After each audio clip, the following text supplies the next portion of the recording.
ஆதலால் அவர் தாமே சோதிக்கப்பட்டு பாடுபட்டதினாலே அவர் சோதிக்கப்படுகிறவர்களுக்கு உதவி செய்ய வல்லவராயிருக்கிறார். கரங்களை உயர்த்தி ஹல்லேலூயா.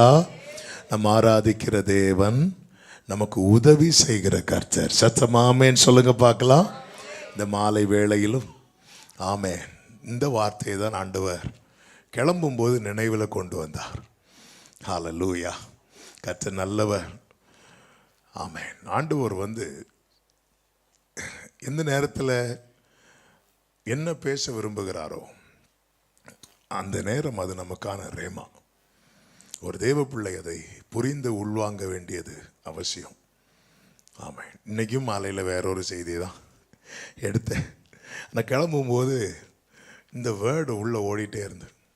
இங்கே உக்காந்ததும் கொயர் பாடுறாங்க, அக்கி நீ ஊடாய் நடந்தாலும் சரி கன்ஃபார்ம் ஆயிட்டு. ஆமென். சோதனையோ மிக பெருகினாலும் கர்த்தர் நல்லவர், அவர் தாமே சோதிக்கப்பட்டு. வேதம் சொல்லுகிறது, மெய்யாகவே அவர் நம் பாடுகளை ஏற்றுக்கொண்டு நம்முடைய துக்கங்களை சுமந்தார் என்று சொல்லப்பட்டிருக்கிறது. அதாவது நம்முடைய பாடுகளை ஏற்றுக்கொண்டு நம்முடைய துக்கங்களை சுமந்தார் என்றால், நான் பயணிக்கிற பாதை, ஆமென், என்னுடைய சூழ்நிலை, என்னுடைய மனநிலைமை, என்னுடைய வேதனை எல்லாவற்றையும் அறிந்திருக்கிற ஒருவரை நான் ஆராதிக்கிறேன். சத்தமா ஆமென் சொல்லுங்க பார்க்கலாம். ஆமென். எனவே தான் நாம் பாடுறோம், இயேசுவை நம்புவேன், நாளெல்லாம் நான் பின்பற்றுவேன், என்னை அவரிடம் ஒப்படைத்தேன். பவுல் சொல்லுகிறார், நான் விசுவாசித்திருக்கிறவர் இன்னார் என்பதை அறிந்திருக்கிறேன். நம்ம கொஞ்ச நேரம் கர்த்தருடைய வார்த்தையை கேட்க போகிறோம். எல்லாம் நல்ல கவனமாய் கேட்கும்படி உங்களை அன்புடன் கேட்டுக்கொள்ளுகிறேன். யாருக்குமே பிடிக்காத ஒன்று தான் சோதனை.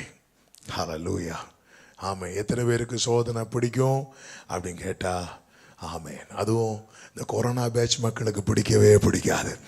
இந்த எக்ஸாம் எல்லாருக்கும் உண்டு. இந்த எங்கள் ஊரில் இந்த 2021 பேட்ச் அப்படியே எஸ்கேப் ஆகிட்டாங்க. அந்த பேட்சுக்கு பேர் கொரோனா பேட்சாம். ஹல்லேலூயா. ஆமாம். ஒருத்தன் சொல்கிறான், அண்ணே நெக்ஸ்ட் இயரும் கோவிட் கண்டினியூ ஆகணும்னு ஜோம் பண்ணிக்குவாங்க. ஏன்? நான் +1 பாஸ் ஆகிட்டேன், அப்படியே +2வும் பாஸ் ஆயிடுவேன். நீ பாஸ் ஆகி போயிடாத, கோவிட் கண்டினியூ ஆச்சுன்னா இதான் பிரச்சனை. ஆமென். கர்த்தருக்கு மகிமை உண்டாவதாக. ஆமென். 2 காரியங்களை உங்கள் மத்தியிலே சொல்லும்படி விரும்புகிறேன். ஒன்று, யாரை சோதிக்கிறார்? 2, ஏன் சோதிக்கிறார்? இந்த லைன் ஒரு தேவ பிள்ளை அறிந்து கொள்ள வேண்டியது அவசியம்.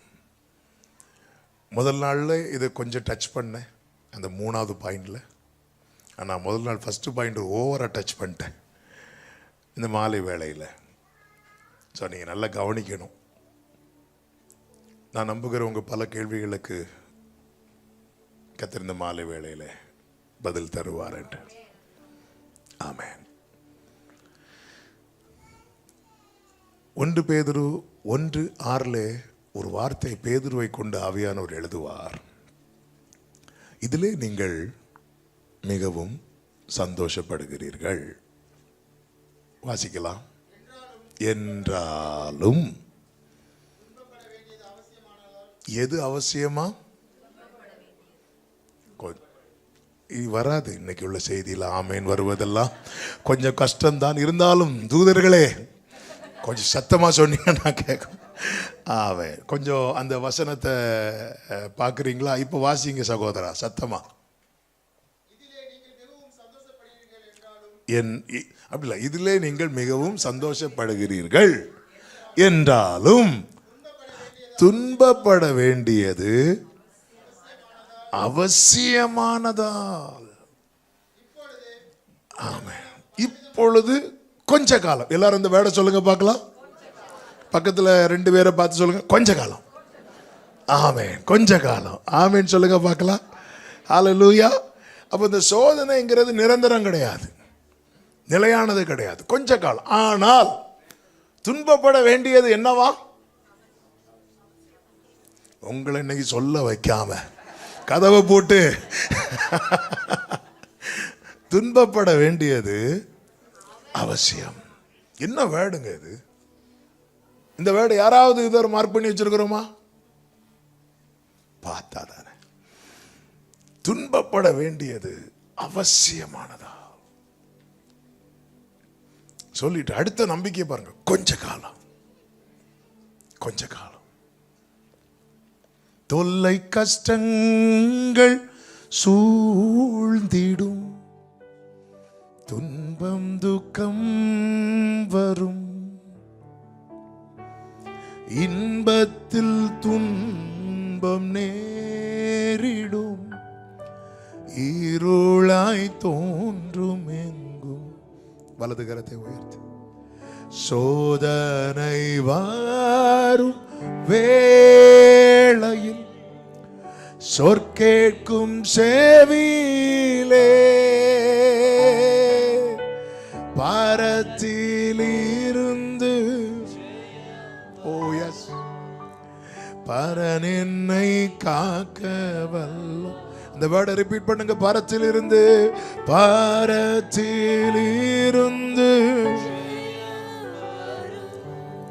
பரன் என்னை காக்க. ஒரே சத்தமாய் காக்கும் வல்ல மீட்பர், காக்கும் வல்ல மீட்பர். Love you, Father. உண்டனக்கு ஆமென். காக்கும் வல்ல மீட்பர் காத்திடுவான். ஆமென். என்றுமே காத்திடுவான். எல்லாரையும் கர்த்தர் சோதிக்கிறாரா அப்படின்னு கேட்டா அது ஒரு கேள்விதான். சிலரை பார்த்தீங்கன்னா ஆமென் நம்மளே கேட்கணும், உங்களுக்கு வேற ஆளே கிடைக்கலையே ஆண்டவரே. எங்க போனாலும் நான் வானத்துக்கு ஏறினாலும் அங்கே இருக்கிறேன். சரி, கீழே அங்கேயா போய் பாதாளத்தில் போய் படுக்கை போட்டாலும் அங்கேயே உம்முடைய கை என்ன பிடிக்குது. முற்புறத்திலும் பிற்புறத்திலும் என்னை நெருக்கி. ஆமென்.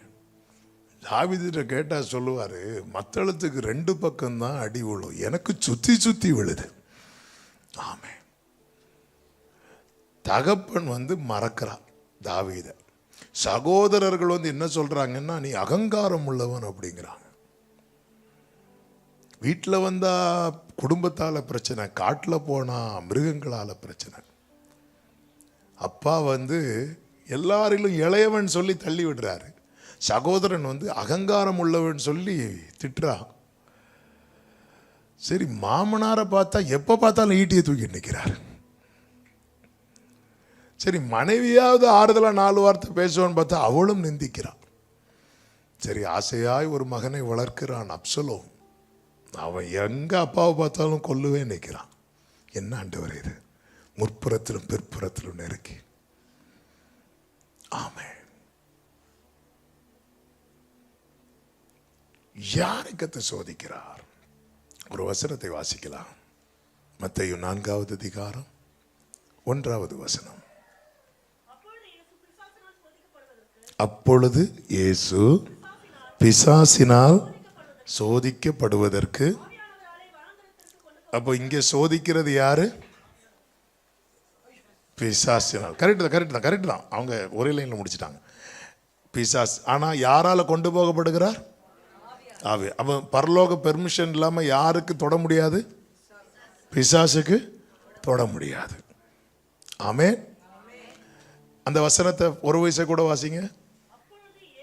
அப்பொழுது இயேசு. எப்பொழுது? எப்பொழுது? அப்பொழுது. நம்ம இப்படியே ஆன்சர் எழுதி பழகிட்டோம். ஆமென். எப்பொழுது அப்படின்னு படிக்கணும்னா 3 கடைசியும் 4 ஒன்னையும் சேர்த்து வாசிங்க. அன்றியும் வானத்திலிருந்து ஒரு சத்தம் உண்டாகி, இவர் என்னுடைய நேசகுமாரன், இவரில் பிரியமாயிருக்கிறேன் என்று உரைத்தது. அப்பொழுது இயேசு பிசாசினால் சோதிக்கப்படுவதற்கு ஆவியானவராலே வனாந்திரத்துக்கு கொண்டு போகப்பட்டார். போகப்பட்டார். எப்பொழுது கொண்டு போகப்பட்டார்னா, சோதனை எப்போ ஸ்டார்ட் ஆகுதுன்னா, சோதனை ஸ்டார்ட் ஆகிறதுக்கு கொஞ்சம் முன்னாடி மேல இருந்து ஒருத்தர் சொல்றாரு, என்னுடைய பிலவட் சன் அப்படின்னு, எனக்கு பிரியமான குமாரன், நேசகுமாரன். அப்ப எல்லாரையும் சோதிப்பாரா அப்படின்னு கேட்டா இல்ல இல்ல இல்ல இல்ல. ஆனா ரொம்ப ஃபேவரைட் பிள்ளைங்க இருக்கிறாங்க பாருங்க. ஆமென். அவர்களை சாத்தான் யோபுவை சோதித்தான்ல, அந்த மேட்டரை ஓபன் பண்ணது சாத்தானா கர்த்தரா? ஆண்டவர் கேட்கிறார், நீ எங்க இருந்து வர அப்படின்னு கேட்கிறார். யோபு சொல்ல, நான் பூமியெல்லாம் உலாவிட்டு வரேன் அப்படின்னு. உடனே ஆண்டவர் கேட்கிறார், என் தாசனாக யோபுவை பாத்தியா, அவனை போல நல்லவன் வல்லவன் உண்டா? அப்படி ஆண்டவரே, நீங்க அவனை சுத்தி வேலி வச்சிருக்கிறீங்க, நீங்க வேணா கை வச்சு பாருங்க அப்படி சொன்னதும் ஆண்டவர் சொல்ல, நீ என்ன நினைச்சிட்ட என் பிள்ளைய பத்தி? நீ ஒன்று பண்ணு, அவன் ஆஸ்தியெல்லாம் உனக்குள்ள அவன் கையில் நான் தரேன், முடிஞ்சா கை வச்சுக்கோன்னு. அவன் வெல்த்தில் கை வைக்கிறான். முதல்ல வெல்த்தில் கை வைக்கிறான். வெல்த் கம்ப்ளீட்டாக அவுட் ஆச்சு. யோபு சொல்கிறார், கர்த்தர் கொடுத்தார், கர்த்தர் எடுத்தார், கர்த்தருடைய நாமத்துக்கு ஸ்தோத்திரம் சொல்லிட்டு அவர் சைலண்டாக இருக்கிறார். ஏன்னா இந்த கான்வர்சேஷன் யாருக்கு தெரியாது? யோபுவுக்கு தெரியாது. திருப்பியும் சாத்தான் போகிறான். ஆண்டவர் கேட்குறார், என் தாசனாகி யோபுவின் மேலே கவனம் வைத்தாயோ. இது மட்டும் யோபுவுக்கு தெரிஞ்சிருந்தா சொல்லியிருப்போம், கொஞ்சம் சும்மா இருங்க ஆண்டவரே, நீங்கள் அங்கே என்ன புகழ்ந்து பேச பேச இங்கே எனக்கு அடி விழுந்துட்டு இருக்கு, கொஞ்சம் அமைதியாக இருங்க ஆண்டவரே. ஆமென். என் தாசனாகி யோபுவின் மேல் கவனம் வைத்தாயோ. ஒரு தேவ பிள்ளை புரிந்து கொள்ள வேண்டும், ரெண்டு விதமான சோதனை இருக்கிறது. நம்முடைய இச்சையினால், நம்முடைய பாவத்தினால், நம்முடைய மீறுதலினால் உண்டாகிற சோதனை. இதுக்கு ஆண்டவர் ஒரு சம்பந்தம் கிடையாது. இதுக்கு நம்ம தான் பொறுப்பு. சிம்சோன் சோதிக்கப்பட்டான் அல்லவா, ஆண்டவர் அவனை தப்புவித்து கொண்டே இருந்தார். அவன் என்ன பண்ணிட்டான்? கிரேஸில் இருக்கிற ஃபேவரை மட்டும் பார்த்தான், கிரேஸில் இருக்கிற வார்னிங்கை பார்க்கல. ஆமென். ஆண்டவர் அவனுக்கு பாராட்டின கிருபையில் அதில் ஃபேவரும் இருக்குது, வார்னிங்கும் இருக்குது. ஃபேவர் என்ன? ஆமென், நீ அதுலேருந்து வெளியே வந்துடு. வார்னிங் என்ன? திருப்பி போயிடாத, மாட்டிடுவேன். இவன் அந்த ஃபேவரை மட்டும் பார்த்தான், வார்னிங்கை பார்க்கல. திரும்ப திரும்ப போய் என்ன ஆயிட்டு மாட்டிட்டான். இந்த சோதனை கர்த்தர் ஏற்கனவே தீர்மானித்தது கிடையாது. இது அவனுடைய பாவத்தினாலே, அவனுடைய மீறுதலினாலே உண்டானது. நான் இங்கே உங்கள் மத்தியில் பேசி கொண்டிருப்பது தேவ பிள்ளைங்க வாழ்க்கையில் தேவன் அனுமதிக்கிற சோதனை. பல நேரத்தில் நமக்கு தோணும், ஆண்டவரே நான் நல்லா தான் ஆண்டவரே இருக்கேன், ஆண்டவர் நான் 100% பெர்ஃபெக்ட் கிடையாதுப்பா, ஆனாலும் நான் கொஞ்சமாவது உங்களுக்கு பயந்து வாழ்கிறேனே ஆண்டவரே, கொஞ்சமாவது நான் உங்களை நேசிக்கிறேனே ஆண்டவரே, என் வாழ்க்கையில் மட்டும் ஏன் ஆண்டவரே? ஆமென். ஒன்றை புரிந்து கொள்ளுங்கள். ஆமென். ஆண்டவர் பார்வையில் யார் விலையேற பெற்றவர்களோ அவங்க வாழ்க்கையில் தான் சத்துரு கண் வைப்பான். இது ஏற்கனவே முதல் நாளில் சொன்னேன், இதை மறக்கவே கூடாது. உங்கள் வாழ்க்கையில் ஒரு அறியாத பாதை, ஒரு சோதனையின் பாதையில் நீங்கள் நடக்கிறீர்கள் என்றால் முதல்ல நீங்கள் புரிந்து கொள்ள வேண்டியது என்ன தெரியுமா? நான் அவருக்கு பிரியமானவன். ஹல்லேலூயா. நான் அவருக்கு பிரியமானவன், நான் என் ஆண்டவருக்கு பிரியமானவன். நம்புறவங்க கைகளை உயர்த்தி ஆமென் சொல்லுங்க பார்க்கலாம். யாரும் அறியாத என்னை நன்றாய் அறிந்து தேடி வந்த நல்ல தூக்கி எறியப்பட்ட என்னை வேண்டும் என்று சொல்லி சேர்த்து கொண்ட உம்மழகான கண்கள், உம்மழகான கண்கள்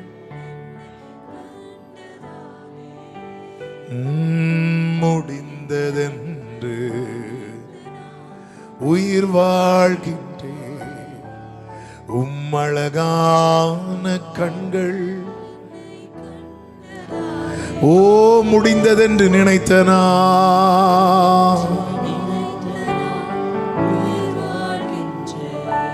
அதனாலதான் மகனே, கர்த்தருடைய சிட்சையை நீ எப்படி எண்ணாதே, அற்பமா எண்ணாதே. வேதம் சொல்லுகிறது, சோதனையை சகிக்கிற மனுஷன் பாக்கியவான். அவன் ஒருத்தர் சகிச்சுட்டானாலே அவன் பாக்கியவான் அப்படின்ட்டு. சகிக்கணும்னா எப்படிங்க சகிக்க முடியும்? சகிக்கணும்னா நமக்கு ஒரு ஃபியூச்சர் ஹோப் இருக்கணும். அந்த ஹோப்பை தான் நான் இப்பொழுது பேசி கொண்டிருக்கிறேன். ஏன் என் வாழ்க்கையில் உலகம் சொல்லும், இங்கே பாரு, எல்லாரும் இயேசுவை வந்து தண்டிக்கப்பட்டவராய் தானே பார்த்து நகைத்து கொண்டிருந்தார்கள். ஆனால் அந்த இடத்துல உண்மையிலே இயேசுவை பிதா உண்மையிலே என்றென்றைக்கும் கைவிட்டாரா? இல்லையே. அது எவ்வளோ பெரிய மேன்மையை கர்த்தர் கொடுத்தார். அந்த 3 நாட்கள் சோதனை அல்லது 6 மணி நேர சோதனை, கொஞ்ச காலம் பலவிதமான சோதனைகள் வாழ்க்கையில் வரும்போது நமக்கு தெரியாது. ஒரு நாள் பைபிள் படிச்சுட்டு இருக்கிறேன், ஏசாயா 43, நீ தண்ணீர்களை கடக்கும் போது நான் உன்னோடு இருப்பேன். நான் ஆண்டவர்கிட்ட கேட்டேன், நான் ஏன் ஆண்டவரை தண்ணியை கடக்க போறேன்? நீ அக்னியில் நடக்கும் போது நான் தரையிலே ஒழுங்கா நடந்துட மாட்டேன்ப்பா. நான் ஏன் அக்னியில்? இந்த இடத்துல என்ன, ஆண்டவர் சில பாதைகளை நமக்காக நியமித்து இருக்கிறார் பாருங்கள். இந்த சோதனையின் பாதையில பயணிக்கிறவர்களுக்கு அந்த பாதையின் முடிவிலே தான் ஏன் இப்படி நடத்துகிறார், எதனால் இந்த பாதையில கொண்டு வருகிறார் என்று புரிய வரும். யோசேப்புக்கு தெரியுமா? ஆமென். யோசேப்பு கிட்ட தகப்பன் சொல்லுவார், சீகேமிலே உன் சகோதரர்கள் ஆடு மேய்த்து கொண்டிருக்கிறாங்க, நீ போய் அவர்களை விசாரித்து இந்த ஆகாரத்தை கொடுத்துட்டு வா அப்படி சொல்லி கொடுத்து அனுப்பியாச்சு. இவன் என்ன பண்ணுறான் தெரியுமா? தன் சகோதரர்களை பார்க்க போகிற சந்தோஷத்தில் அவன் எந்த ட்ரெஸ் போட்டு போனான் தெரியுமா? அவன்கிட்ட இருக்கிறதுலே பெஸ்ட் ட்ரெஸ் எது? பலவர்ணம். உங்ககிட்ட இருக்கிறதுலே பெஸ்ட் ட்ரெஸ்ஸை நீங்கள் எங்கே போட்டு போவீங்க? கரெக்ட். ஒரு ஆள் சர்ச்சுக்கு, ஒரு ஆள் கல்யாண வீடு. இல்லை, நமக்கு எது ரொம்ப முக்கியமான இடமோ அந்த இடத்துல தான் நம்முடைய பெஸ்ட்டை. அப்போ இந்த யோசேப்பு சகோதரர்களை எப்படி பார்த்தான் பார்த்தீங்களா? எவ்வளோ மேன்மையாக பார்த்தான் பார்த்தீங்களா? ஆனால் சகோதரர்கள் அப்படி அவனை பார்க்கல. ஹல்லேலூயா. இவன் போகிறான் பாருங்க, சீகேமுக்குள்ள அனுப்பி விட்டாச்சு. சீகேமுக்கு போகிறான். அந்த இடத்துல யார் இல்லை? சகோதரர்கள் இல்லை. அப்போ இந்த இடத்துல தேவன் அவனுக்கு அனுகூலம் பண்ணி இருக்கிறாரா? இல்லையா? ஏன்னா சகோதரர்கள் இவனை பார்த்தாலே என்ன வெறியில இருக்கிறாங்க? கொலை வெறியில இருக்கிறாங்க. இவன் போன இடத்துல சகோதரர்கள் இல்லை. நம்ம அந்த ஸ்டோரி படிக்கும்போது நமக்கு ஃபுல் ஸ்டோரி தெரிஞ்சதுனால நமக்கு என்ன தோணும்னா, யோசேப்பு திருப்பி போயிரு. அவன் கொஞ்ச நேரம் அங்கெங்கேயா தேடிட்டு இருக்கிறான். ஆனால் ஆண்டவருடைய பிளானை பாருங்க, அந்த வழியா இன்னொருத்தன் வரான். நம்ம லைஃப்ல யார் வருவாங்கன்னே தெரியாது. ஆமென். அப்போ பார்த்து ஒருத்தர் வரான், அவன் தம்பி நீ என்ன தேடிட்டு இருக்கிற அப்படின்னு. இல்லை, என் சகோதரர்கள் இங்கே தான் ஆடு மேய்த்து கொண்டிருந்தாங்க. அது ஒன் சகோதரர்களா? எத்தனை பேர்? ஒரு 10 பேர் இருப்பாங்களா? ஆமாம், 10 பேர். அவங்க போகிற வழியில் தோத்தானுக்கு போகிறோம் அப்படி சொல்லி பேசிட்டு போகிறது ஏன் காதில் விழுந்து. சில கிருபை பெற்றவங்க இருக்கிறாங்க பாருங்க, அவங்களுக்கு யார் பேசினாலும் அவங்க காதில் விழும், ஆனால் அவங்களுக்கான வார்த்தை மட்டும் விழாது. ஆமென். அவங்க அப்படி பேசிட்டு போனது என் காதில் விழுந்துச்சு தம்பி அப்படின்னாங்க. அவன் லைஃப்ல பாருங்க, அவன் அந்த வழிபோக்கு அவன் யாருன்னு தெரியாது. ஆனால் யோசேப்பு லைஃப்ல அவனுக்கு ஒரு ரோல் இருந்திருக்கு. அவனுடைய ரோல் முடிந்ததும் அவ்வளோதான், அந்த ட்ராக்ல இருந்து அவன் போயிட்டான். யோசேப்பு கண்டினியூ ஆகலாம். ஆமென். தூரத்தில் சகோதரர்கள் பார்க்குறாங்க, தூரத்தில் யோசேப்பு சகோதரர்களை பார்க்குறான், சகோதரர்கள் யோசேப்பை பார்க்குறாங்க. யோசேப்பின் உள்ளம் பொங்குகிறது. ஐயோ, என் அண்ணனுங்கெல்லாம் இங்கே நிற்கிறாங்க. அப்படி பார்க்கும்போது சகோதரர்கள் அவனை பார்த்து என்ன நினைக்கிறாங்க தெரியுமா? சொப்பனக்காரன் வரான், அவனை கொன்று அவன் சொப்பனை எப்படி நடக்குதுன்னு பார்க்கலாம் அப்படின்னு பிளான் போடுறாங்க. இதெல்லாம் யோசேப்புக்கு தெரியாது. ஆமென். நேராக போகும்போது அப்பொழுது அந்த கூட்டத்தில் யோசேப்புக்கு சப்போர்ட்டிவாக யார் இருக்கிறா அப்படின்னா ரூபன் இருக்கிறான். ரூபன் சொல்கிறான், அவனை கொல்றதுக்கு, அவனை கொன்று அந்த ரத்தத்தினால் நமக்கு என்ன லாபம்? நம்ம ஒன்று பண்ணலாம், அவனை என்ன பண்ணலாம், இந்த குழியில் தூக்கி போட்டுடலாம் அப்படிங்கிறான். ரூபனுடைய பிளான் என்ன அப்படின்னா, கொஞ்ச நேரத்தில் இவங்க கோவம்லாம் ஆறும், நம்ம சமாதானம் பண்ணி தம்பியை யார்கிட்ட கொண்டு விட்டுடலாம், அப்பா கிட்ட கொண்டு போட்டுடலாம் அப்படி சொல்லிட்டு ரூபன் பிளான் போடுறான். இப்போது ரூபன் போட்ட பிளான் எவ்வளோ நல்ல பிளான், ஆனால் ஆண்டவருடைய பிளானுக்கு அது எதிராக இருந்ததுனால கொஞ்ச நேரத்தில் ரூபன் அங்கேருந்து தூக்கிட்டார். இப்போ இஸ்மவேலர் வரும்போது அந்த இடத்துல யார் இல்லை தெரியுமா? ரூபன் இல்லை. ரூபன் இருந்திருந்தா யோசேப்பை விற்க விட்டுருக்க மாட்டான். நம்ம கூட நினைப்போம், சரி இவங்க இருந்திருந்தா எவ்வளோ நல்லா இருக்கும். நம்ம யார் இருக்கணும்னு நினைக்கிறோமோ அவங்க இருக்க மாட்டாங்க. யார் இருக்கக்கூடாதுன்னு நினைக்கிறோமோ பல நேரத்தில் அவர்கள் வாழ்விலும் தாழ்விலும் சொல்லிட்டு கூடவே இருப்பாங்க, நமக்கு தெரியாது. அவன் நம்முடைய லைஃப், அதாவது ஹல்லேலூயா. பிறக்கும் முன்னமே என் பெயரை அறிந்தீரே, அவயம் அனைத்துமே அழகாக வரைந்தீரே. பிறக்கும் முன்னமே என் பெயரை அவயம் அனைத்துமே அழகாக வரைந்தீரே. என்னிடம் உள்ளதையே உம்மிடம் ஒப்படைத்தேன், அந்நாள் வரையிலுமே அதை காத்திட வல்லவரே. என்னிடம் உள்ளதையே உம்மிடம் ஒப்படைத்தேன், அந்நாள் வரையிலுமே அதை காத்திட வல்லவரே. பிறந்த நாள் முதலாய் உம் தோளில் சுமந்தீரே, தகப்பனிலும் மேலாய் தனி பாசம் வைத்தீரே. மெதுவான தென்றல் கொடுங்காற்றாய் மாறி அடித்த வேளையிலும் என்னை கீழே விடவில்லை. இப்போ நான் கேட்கிறேன், இப்போ யோசேப்பு லைஃப்ல நடந்துச்சுல்ல, இதெல்லாம் அவனுக்கு நன்மையா தீமையா? ஏன் நன்மைன்னு சொல்றேன் தெரியுமா? அவனுடைய கிளைமேக்ஸ் நமக்கு தெரியும். ஏன் நமக்கு லைஃப்ல இப்போ நடக்கிறது நம்மளால நன்மையை அக்செப்ட் பண்ண முடியல தெரியுமா? நம்ம கிளைமேக்ஸ் நமக்கு தெரியாது. ஆனால் ஒரு தேவ பிள்ளைக்கு தெரியும். அன்றியும் அவருடைய தீர்மானத்தின்படி அழைக்கப்பட்டவர்களாய் தேவனிடத்தில் அன்பு கோருகிறவர்களுக்கு போட்டு மேல ஒரு குத்து இருக்கு தெரியுமா? அந்த குத்து கூட நன்மைக்கு ஏதுவாய். ஆமென் சொல்றவங்க நல்ல கரங்களை தட்டி ஹல்லேலூயா. ஆமென். நன்மைக்கு ஏதுவாய் நீங்கள் எதிர்பார்த்திருக்கும் முடிவை உங்களுக்கு கொடுக்கும்படிக்கு உங்கள் பேரில் நினைத்திருக்கிற நினைவுகளை நான் அறிவேன், அவைகள் தீமைக்கு அல்ல. பக்கத்தில் 2 பேரை பார்த்து சொல்லுங்க, தீமைக்கு அல்ல. ஆமாம், அப்படி பார்த்து சொல்லுங்க. பரலோகத்தில் இவங்க தான் உங்க பக்கத்தில் இருக்க போறாங்க நினைச்சு பாருங்க. வேற வழி இல்லை, இப்பவே காம்ப்ரமைஸ் ஆயிருங்க. பார்த்து சொல்லுங்க, அவைகள் தீமைக்கு அல்ல. தீமைக்கு அல்ல. பரலோகத்தில் இவங்க தான் பக்கத்தில் இருக்க போறாங்கன்னு சொன்னதும் சில புருஷர்கள் முகம் முன்னாயிட்டு, ஐயோ நான் பரலோகமாவது கொஞ்சம் நிம்மதியாக இருக்கும்னு நினைச்சேன். கர்த்தர் உங்களை ஆசீர்வதிப்பாராக. அவைகள் தீமைக்கு அல்ல. நமக்கு தெரியாது, அறியாத வழியில் கர்த்தர் ஆபிரகாமுக்கு ஒரு பெரிய சோதனை வைக்கிறார். ஆதியாகமம் 22வது அதிகாரம் அதனுடைய 1வது வசனம் 2வது வசனத்தை வாசிக்கலாம். இந்த காரியங்கள் நடந்த பின்பு கர்த்தர் ஆபிரகாமை சோதித்தார். எப்படி எனில், அப்போ எப்படி எனில் சொல்லும் போதே தெரியுது, ஒவ்வொருத்தரையும் சோதிக்கிறதுக்குன்னு அவர் ஒரு மெத்தட் வச்சிருக்கிறார். ஆபிரகாமை சோதித்தது போல அல்ல ஈசாக்கை சோதித்தது, ஈசாக்கை சோதித்தது போல அல்ல யாக்கோபை சோதித்தது, யாக்கோபை சோதித்ததை போல அல்ல யோசேப்பை சோதித்தது. அவருக்கு தெரியும், என்னுடைய கெப்பாசிட்டி தெரியும், என்னுடைய திராணி தெரியும். ஹல்லேலூயா. அதனால தான் 1 கொரிந்தியர் 10 சொல்லப்பட்டிருக்கிறது, அவர் திராணிக்கு மேல் என்ன செய்ய மாட்டார் தெரியுமா? சோதிக்கவே மாட்டார். இதுக்கு மேல இவன் தாங்கிட மாட்டானா, சோதிக்கவே மாட்டார். எப்படி எனில் வாசிங்க.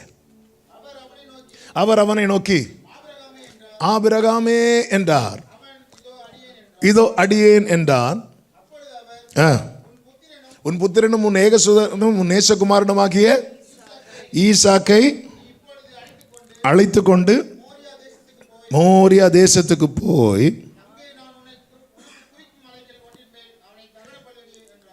இந்த சோதனையில் என்ன கவனிக்க வேண்டிய ஒரு காரியம் தெரியுமா? இதுவரை பயணிக்காத பாதையா இருக்கும். இதுவரை பயணிக்காத பாதை. நீ மோரியா தேசத்துக்கு போ, அங்கே நான் உனக்கு குறிக்கும் மலைகள் ஒன்றில் பலி செலுத்து. அதாவது ஒரு புதிய பாதைகளை நம்ம பயணிக்கிறோம்னா நமக்குள்ள ஒரு பயம் இருக்கும். அடுத்து என்ன என்கிற ஒரு கேள்வி இருந்து கொண்டே இருக்கும்.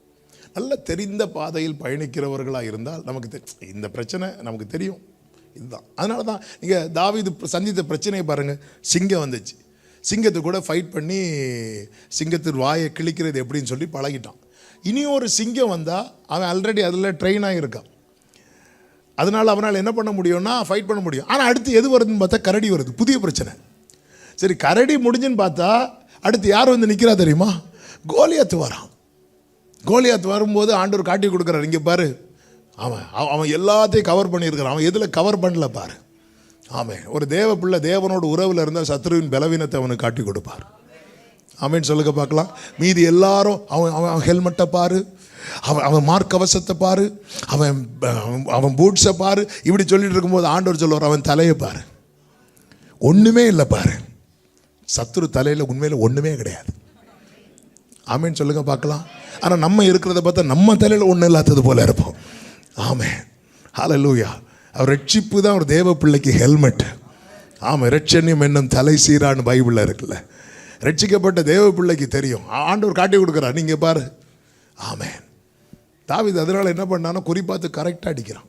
இன்னொன்று தெரியுமா, கோலியாத் எப்படி வருகிறான் தெரியுமா? பட்டயத்தோடும் ஈட்டியோடும். யுத்தத்துக்கு பட்டயத்தோட ஈட்டியோடு மட்டும் போகக்கூடாது, கேடகத்தோடு போகணும். இவன் என்ன பண்ணுவான், இவருடைய பரிசையும் கேடகத்தை ஃப்ரெண்டில் ஒருத்தன்ட்ட கொடுத்து விடுவான். கொடுத்து விட்டு ஒரு கையில் பட்டயம் இருக்குது, இன்னொரு கையில் கேடயம் இருக்குது. இவனால் தாக்க தவிர இவனால் தப்ப முடியாது. ஆண்டவர் வந்து சத்ருவின் வீக்னஸை காட்டி கொடுக்குறார். இங்கே பாரு தாவீதே, ஒரு கல் போட்டாலே போதும், அவனுக்கிட்ட தடுக்கிறதுக்கு ஒன்றுமே கிடையாது. ஆனால் அவன் எத்தனை ஈட்டி எறிஞ்சாலும் உன் மேலே படாது, ஏன்னா நான் உனக்கு கேடகமாக இருக்கிறேன்.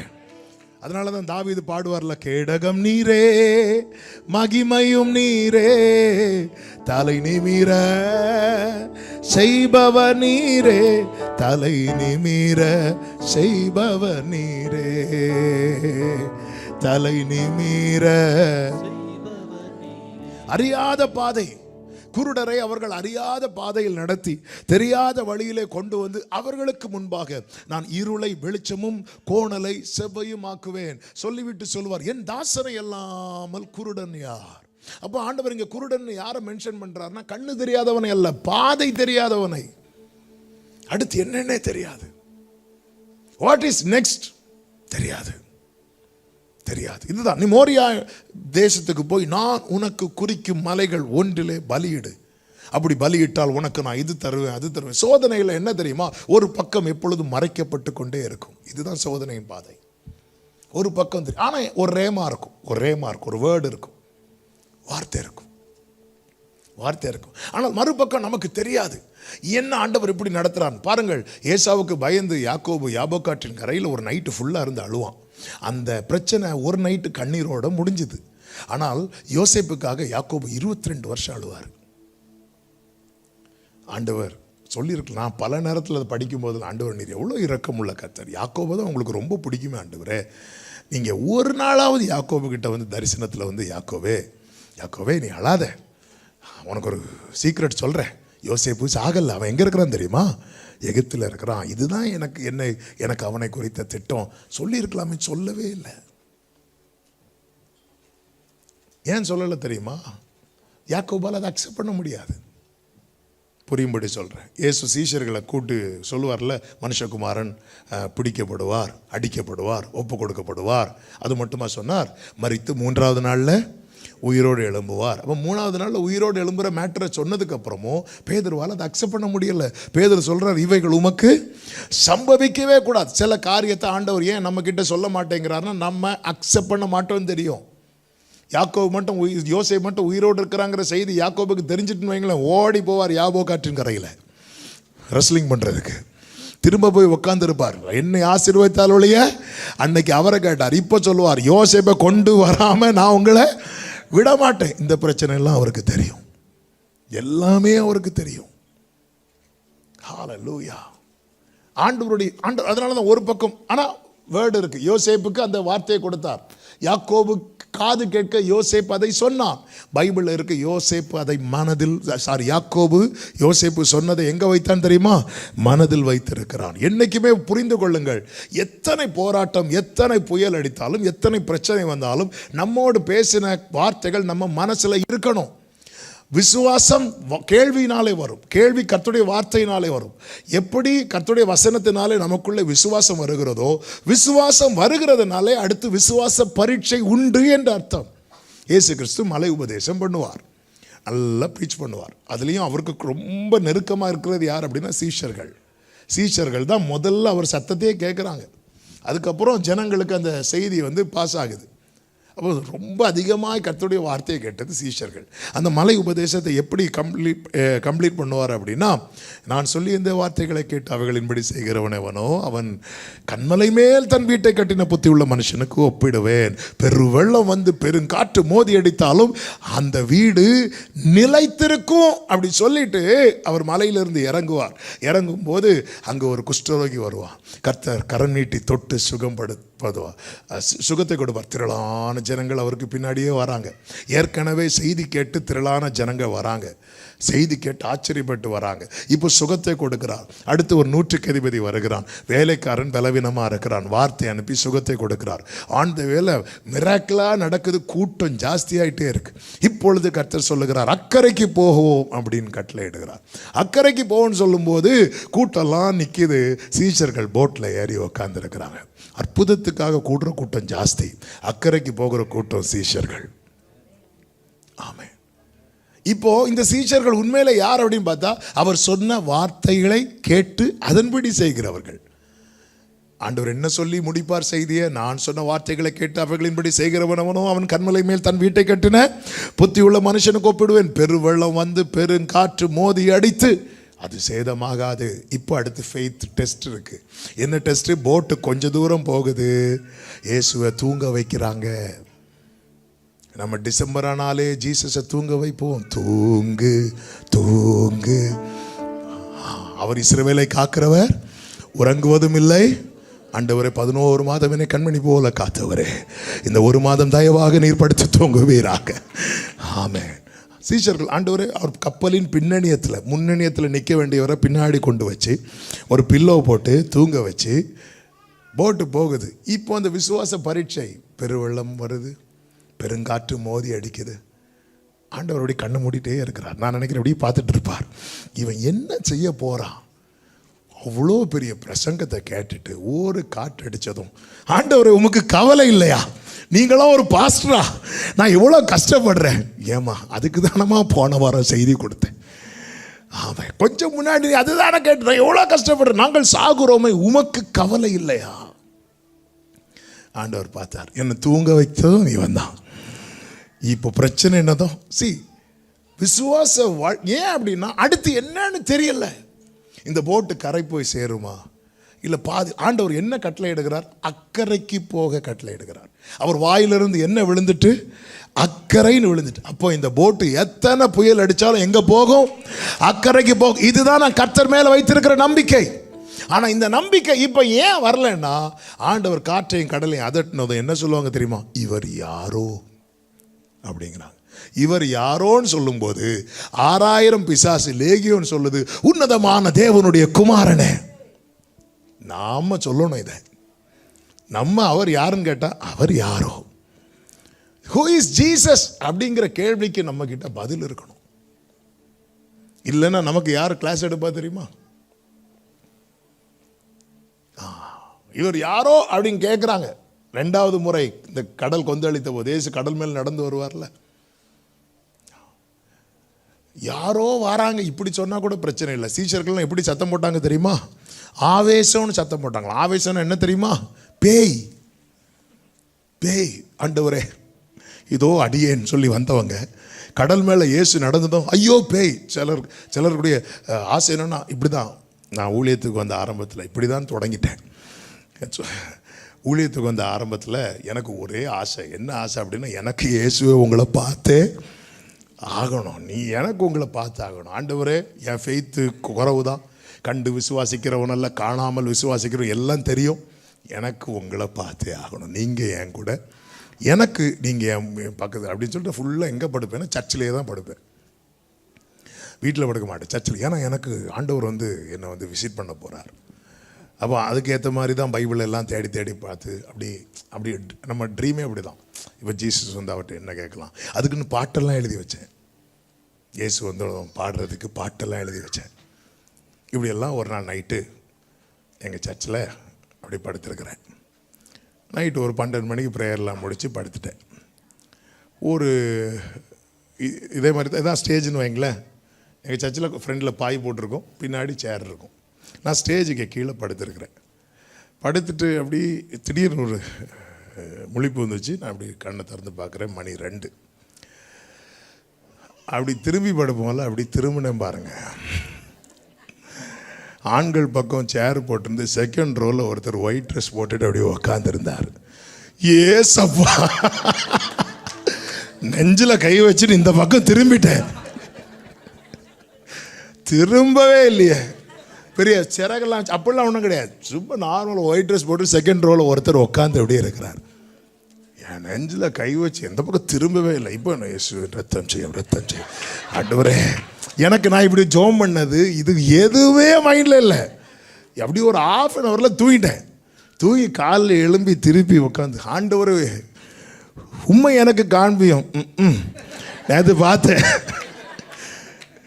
நம்ம எல்லாம் இந்த சில பாதையில் போகும்போது தான் நம்முடைய விசுவாச நிலை, நம்ம எந்த நிலையில் நமக்கு தெரியாது. பேதுரு அந்த இரவில் அந்த சோதனை அவன் லைஃப்பில் எதுக்கு அனுமதிக்கிறார் தெரியுமா? அவனுக்கு ஒரு நினைப்பு உண்டு. என்ன நினைப்பு? என்ன வந்தாலும் நம்ம நின்றுடலாம். இல்லை, ஆண்டவர் அவனுக்கு கற்றுக் கொடுக்கிறார். முடியாது பேதுரு, நான் இல்லைன்னா முடியாது. அதனால தான் அவன் மறுதளிக்கிறதுக்கு முன்னாடி என்ன சொல்லிட்டு இருப்பா தெரியுமா? நான்மா மறுதளிச்சுட்டு வரான். இப்போ ஆண்டவர் கேட்குறார், பேதுரு இவர்கள் எல்லாரிலும். ஏன் அப்படி கேட்டார் தெரியுமா? பேதுரு அப்படி தான் சொல்லுவான், இவங்க எல்லாம் போனாலும் நான் போக மாட்டேன். இப்போ ஆண்டவர் கேட்குறார், இவர்கள் எல்லாரிலும் நீ என்னிடத்தில் அன்பா இருக்கிறாயா? மறுதளிக்கிறதுக்கு முன்னாடி நான் ஆண்டவரே நான் இப்போ சொல்கிறான், நீர் அறிவீர் ஆண்டவரே, நீர் அறிவீராண்ட. இப்போ நான் சொல்கிற இடத்துல நீர்னு சொல்ல வைக்கிறார்னா இந்த சோதனை எனக்கு நன்மை தானே. அவன் நாங்கள்லாம் ஒரு காலத்தில் ஒன்றும் கிடையாது, சும்மா அடித்து விடுறது. நாங்கள்லாம் ஒரு காலத்தில் நான் இவங்கெல்லாம் மறுதளிச்சார், நான் காவலில் உம்மோடு கூட. ஆண்டவர் சொல்ல, பேதுரு இப்போ நீ வரக்கூடாது. நான் ஏன் வரக்கூடாது? அப்படியே கேட்பார். யோவான் 13 படித்து பாருங்க. நான் ஏன் வரக்கூடாது? அப்படியா? இன்னைக்கு சேவல் கூறதுக்கு முன்னாடி நீ 3 தரம், அதுவும் ஆண்டவர் வச்ச சோதனை சரியான அடி. பிலாத்துக்கு முன்னாடி மறுதளிச்சா கூட கொஞ்சம் கௌரவமாக இருக்கும்.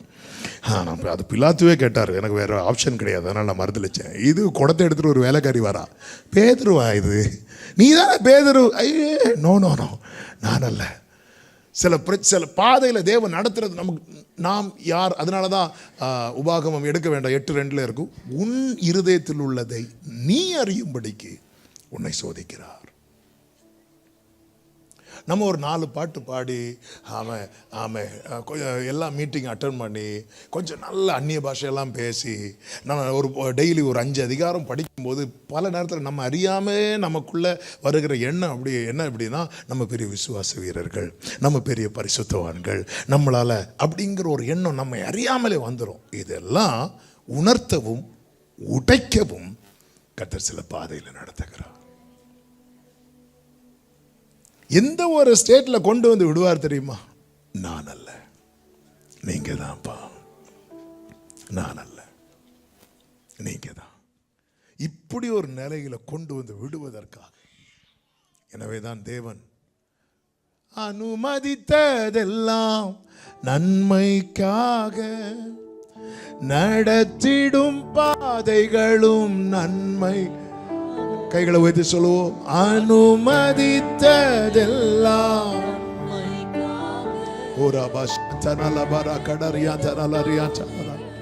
நன்மைக்காக, அதின் காலத்தில் நேர்த்தியாய் செம்மையாய் எனக்கான யாவும் செய்து முடிப்பேர். அதின் ஆமென், எனக்கான யாவும் செய்து முடிப்பீர். உங்க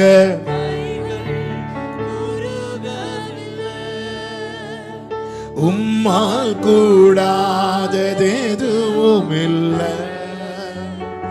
உங்க கைகள் கூறுகவில்லை. உம்மால் கூடாதது எதுவும் இல்லை. உம்மால் கூடாதது எதுவும் இல்லை. இயேசுவால் கூடாதது எதுவும் இல்லை. கர்த்தருக்கு மகிமை உண்டாவதாக. அறியாத பாதை கர்த்தர் அப்படிதான் நடத்துவார். அடுத்து என்னன்னே தெரியாது. இந்த இடத்துல நம்ம அவரை எவ்வளவு நம்பி இருக்கிறோம். இதுதான் நமக்கான விசுவாச பரீட்சை. விசுவாச பரீட்சை. இந்த காரியங்கள் நடந்த பின்பு கர்த்தர் ஆபிரகாமை சோதித்தார். இதுவரை அவன் பயணிக்காத பாதை. அவனுடைய ஆரோக்கியம் இருந்த காலத்தில் பயணித்தால் கூட பிரச்சனை இல்லை. இப்போ ரொம்ப வயசாகுது. ஒரு 120 வயசு இருக்கும் வைங்களேன். 120 130 வயசு இருக்கும். நான் உனக்கு குறிக்கும் மலைகள் உண்டு. மலை எதுன்னு கூட சொல்லலை இன்னும். ஏன்னா புதுசா போறான் அந்த பாதையில. யோசுவாவை கொண்டு கர்த்தர் நடத்தும் போது ஒரு வார்த்தை சொல்லுகிறார். யோசுவா 3வது அதிகாரம் அதனுடைய 4வது வசனத்திலே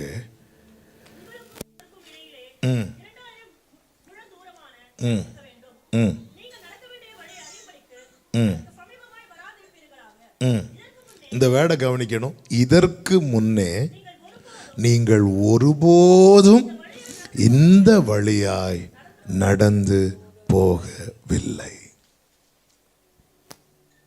இதற்கு முன்னே நீங்கள் ஒருபோதும் இந்த வழியாய் நடந்து போகவில்லை. அறியாத வழி. ஆண்டவரே, இது கரையே தெரியலையே ஆண்டவரே.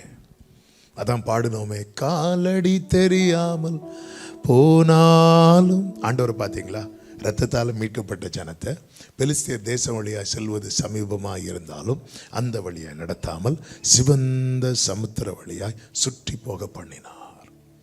இதுவரை யாரும் பயணிக்காத பாதை. சிவந்த சமுத்திரத்துக்கு முன்னாக பாளையம் இறங்கியாச்சு. மோசைக்கு வர இதுவரை இன்னும் தெரியாது இதுக்குள்ளதான் நமக்கான பாதை இருக்குன்னு தெரியவே தெரியாது. நல்லா புரிந்து கொள்ளுங்கள், நமக்கான பாதையை ஆண்டவர் கவர் பண்ணி வைத்திருக்கிறார். ஏன் தெரியுமா? அதுல நம்ம தான் நடக்கணும். ஹல்லேலூயா. இன்னொருத்தங்க நடந்த பாதையில நான் நடந்துட்டேன்னா அது எப்படிங்க புதிய பாதையாகும்? ஆமென். அது எனக்காக நியமிக்கப்பட்ட பாதை. எனக்காக அதனால ஆண்டவர் என்ன பண்றார் தெரியுமா? சிவந்த சமுத்திரத்தை வச்சு கவர் பண்ணிட்டார். யாராவது அதுக்குள்ள பாதை இருக்குன்னு தேடுவாங்களா? அதனாலதான் சங்கீதத்தில் இருக்கு, காலடி தெரியப்படாமற் போயிட்டு. காலடியே தெரியாம ஆக்கிட்டார். இஸ்ரவேல் ஜனங்கள் வந்தாச்சு. இஸ்ரவேல் ஜனங்கள் வந்ததும் பின்னாடி யார் துரத்திட்டு வரா? பார்வோன் சேனை. கர்த்தர் என்ன தெரியுமா செய்தார்? பார்வோன் சேனை நிக்க வச்சுட்டார். ஏன் தெரியுமா? இந்த பாதையில் ஃபர்ஸ்ட் யார் தான் கால் எடுத்து வைக்கணும்? இஸ்ரவேல் தான். ஆமென். உங்களோட திறமையானவங்க எல்லாம் வருவாங்க, கர்த்தர் நிக்க வைப்பார். நீ தான் ஃபர்ஸ்ட் வைக்கணும். நீ தான் கால் எடுத்து வைக்கணும். எத்தனை பேரை நிக்க வச்சிருக்கிறார் தெரியுமா? இன்னைக்கு நீங்க ஒரு நிலையில் இருக்கிறீங்கல்ல, இந்த ஸ்தானத்தை அடைவதற்காக உங்களை விட திறமையான எத்தனையோ பேர் முந்தினார்கள். ரதத்தில் வந்தவர்கள் உண்டு, குதிரையில் வந்தவர்கள் உண்டு, நீங்கள் கால்நடையாய் நடந்து வந்தவர்கள். ஆனால் அவர்களை நிற்க வைத்து உங்களை முன்னாக கொண்டு வந்து இந்த ஸ்தானத்தை அடைய, இந்த நன்மையை அடைய கர்த்தர் கிருபை செய்திருக்கிறார். நான் இந்த அயர்லாந்து தேசத்து வந்த உடனே ஒரு சில சாட்சிகள் எல்லாம் கேட்கும்போது ரொம்ப ஆச்சரியமா இருந்துச்சு. சில வீடு வாங்கின சாட்சி சொன்னாங்க, ஒவ்வொரு சாட்சி சொன்னாங்க. இதெல்லாம் எங்களுக்கு கிடைக்கும்னு நினைக்கல. ஏன் நினைக்கலன்னா, நம்ம விட முந்தி கொள்ளுகிறவர்கள் அநேகர் இருந்தார்கள். ஆனால் அவர்களை எல்லாம் ஒரு அக்கினி ஸ்தம்பம் நிறுத்தி வைத்தது. நம்ம இதெல்லாம் பார்க்கிறதே கிடையாது, உணர்கிறது கிடையாது. அதனாலதான் பைபிள்ல இருக்கு, சங்கீதம் 107 கடைசியில் இருக்கிறது, ஞானம் உள்ளவன் கர்த்தருடைய கிருபையை உணருவான். ஞானம் உள்ளவன் உணருவான். தாவீது பாருங்கள், நம்ம தேவ பிள்ளைங்க, இந்த லக்குக்கும் கிரேஸுக்கும் வித்தியாசம் உண்டு. லக்குன்னா என்ன தெரியுமா? ஒரு சீட் இருக்கு இன்டர்வியூவில், 2 பேர் இன்டர்வியூ அட்டன் பண்ண வராங்க. வர வழியில் ஒருத்தனுக்கு ஆக்சிடெண்ட் ஆகிட்டு அல்லது வர முடியல. இவர் போகிறாரு, அந்த ஆள் வரலையா? வரல. அப்போ உனக்கு தான் இந்த வேலை. இதுக்கு பேர் என்ன தெரியுமா? லக்கு. நல்ல வேலை. அவங்க கிருபைன்னு என்ன தெரியுமா? ஒரு சீட் இருக்கு, 100 பேர் வந்தாலும் ஆமென், எனக்குரியது எனக்கு கிடைக்கு பாருங்க. இதுக்கு பேர் தான் கிருபை. தாவீதின் வீட்டில் கொம்புல தைலத்தை எடுத்துட்டு யார் போறா? சாமுவேல். சாமுவேல் ஏன் கொம்புல எடுத்துட்டு போறாரு தெரியுமா? சவுலுக்கு பயந்து. அவன் சவுலுக்கு பயந்து கொம்புல தைல எடுத்துட்டு போன சாமுவேல் மனசு எப்படி இருக்கும் தெரியுமா? சீக்கிரம் யாருன்னு பார்த்து அவன் தலையில இதை ஊத்திட்டு திரும்ப வீட்டுக்கு போயிடணும். அதனாலதான் முதல் பையனை பார்த்ததுமே சாமுவேல் சொல்லிட்டார், இவன் தான் அப்படிங்கிறார். ஆண்டவர்கிட்ட கூட கேட்காம ஏன்னா அவசரம். சில பார்த்துருக்கீங்களா, அவசரமாக போய் ட்ரெஸ் எடுத்துகிட்டு வருவாங்க, பட்டன் பூட்ட முடியாது, ஏன்னா அவசரத்தில் எடுத்துகிட்டு வந்தது. இவன் தான் எலியா. சரி, 7 பிள்ளைங்களை பார்த்துட்டு இதில் யாராருக்கும் ஆண்டவரே அப்படின்னா கூட ஓகே.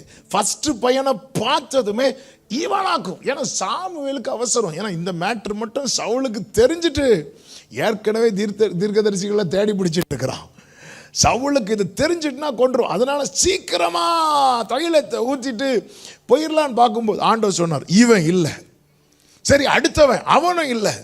இப்போ சாமுவேல்கிட்ட சொல்றார், அவன் வராம நீ சாப்பிடவே கூடாதுன்னு. யார் ஆண்டவர் அந்த அவன்? நானும் தேடி பார்க்குறேன். ஈசா இங்கே வா, உனக்கு வேற பிள்ளைங்க இருக்கிறாங்களா? எனக்கா? ஆமாம். எந்த அளவுக்கு தாவீது ஒதுக்கப்பட்டான் பாருங்க. தாவீதுலாம் ஆடு மேய்க்கக்கூடியவனாங்க. அவெல்லாம் ஆடு மேய்க்க வேண்டிய அவசியமே கிடையாது. அவன் யாரு தெரியுமா? போவாசுடைய கொள்ளு பேர. போவாஸ் எவ்வளோ பெரிய எஜமான். போவாசுடைய பையனுடைய பையன் தான் யார் தெரியுமா? தாவீது. அப்போ அவங்களுக்கு ஓரளவுக்கு எல்லா வசதிகளும் உண்டு. ஆனால் தாவீதை அப்படி ஒதுக்கி வச்சுட்டாங்க. தாவீது வீட்டில் அவன் மட்டும்தானே ஆடு மேய்த்தான். வேற சகோதரர்களும் கூட கம்பெனிக்கு ஆடு மேய்க்கலையே. யோசேப்பின் வீட்டில் சகோதரர்கள் எல்லாரும் ஆடு மேய்த்தாங்க. ஆனால் தாவீது வீட்டில் தாவீது மட்டும்தானே ஆடு மேய்த்தான். அதனால தான் தாவீது தந்தையும் தாயும் என்னை கைவிட்டாலும் பாடுறார். ஏன் அப்படி பாடுறார்? அலங்காரத்துக்கா? இல்லை, அவள் வாழ்க்கையில் அனுபவித்தது. என் சகோதரர்கள் எல்லாம் என்ன வேற்று மனுஷனா பார்த்தாங்க, என்ன ஏதோ ஒரு ஏலியனை போல பார்க்குறாங்கன்னு 69 சங்கீதத்தில் சொல்றாரு. ஆமென். ஆனா இவங்க எல்லாருமே பின்னாட்களில் தாவீது தான் ஹெல்ப் பண்றான். கர்த்தர் அப்படி உயர்த்தினார். ஆகாதென்று தள்ளின கல்லை தலைக்கல்லாய் மாற்றுகிறவர். ஆண்டவர் சொல்றார் அவன் வரணும். இப்போ சாமுவேல் சொல்றார், வீட்டில் விருந்து வச்சாச்சு. நம்ம வீட்டில் ஒரு ஃபங்க்ஷனை நம்ம வீட்டில் எல்லாருமே இருக்கணும்னு நினைப்போம். ஆனால் தாவீது வீட்டில் யாருமே அப்படி நினைக்கல. 7 சகோதரர்கள் இருந்தாங்கல்ல, ஒரு ஆளாவது வந்து அப்பா தம்பி இருந்தால் நல்லா இருக்குமேப்பா, ஒருத்தர் கூட கேட்கல. ஆமென். உன்னை விசாரிப்பாரட்ட சியோன் என்று சொல்லி தள்ளலாம், ஆனால் விசாரிக்கிற ஒரு கர்த்தர் பரலோகத்தில் இருக்கிறார். கரங்களை உயர்த்தி ஒரு ஆமேன்னு சொல்லுங்க பார்க்கலாம். ஹல்லேலூயா. இப்போ தாவீதை கூட்டிட்டு வான்னு சொல்லியாச்சு. தாவீது உள்ள ஃபீல்டுக்குள்ளே என்ட்ராகிறார். நீங்கள் அந்த சாப்டரை படிச்சிங்கன்னா ஒரு நாள் அதை படிக்கும்போது என் உள்ளம் சந்தோஷத்தால், அதான் ஆண்டவர் எப்படி தள்ளப்பட்ட இடத்துல மேன்மைப்படுத்துகிறார் பாருங்க. தாவீது வரும்போது சாமுவேல்கிட்ட கர்த்தர் சொன்ன முதல் வார்த்தை என்ன தெரியுமா? எலும்பு அப்படிப்பார். எலும்பு. உட்காந்துரு. சாமுவேல் தான் அந்த ஊர்லயே பெரிய ஆளு. அந்த ஊர்லயே சின்ன ஆளு யாரு தெரியுமா? தாவீது. தேவன் சின்னவனை 1000ஆகவும் சிறியவனை பலத்த. தாவீது வந்ததுமே சாமுவேல்கிட்ட சொன்ன முதல் வேர்டு எலும்பு அப்படிங்கிறார். சாமுவேல் அப்படி எழும்புறாரு. சாமுவேல் எழும்புனதும் மற்றவங்கெல்லாம் உட்கார்ந்துதான் இருப்பாங்க. எல்லாம் யாருக்கு முன்னாடி எழும்புறாங்கன்னு பார்த்தா, நம்ம ஆள் கையில் ஒரு கோலையும் வச்சுட்டு ஒரு மெய்ப்பனுடைய வஸ்திரத்தையும் போட்டுட்டு என்ன நடக்குதுன்னே தெரியாம வராரு. கர்த்தர் சொல்றாரு, இவன் தான், இதுக்கு பேர் தான் கிருபை. ஆமென். நீ 8ஆவதா இருந்தாலும் உன்னை எட்டி பிடிக்குது பாரு, இதுக்கு பேரு தான் கிருபை. கிருபையை ருசித்தவங்க நல்ல கரங்களை தட்டி கிருபையே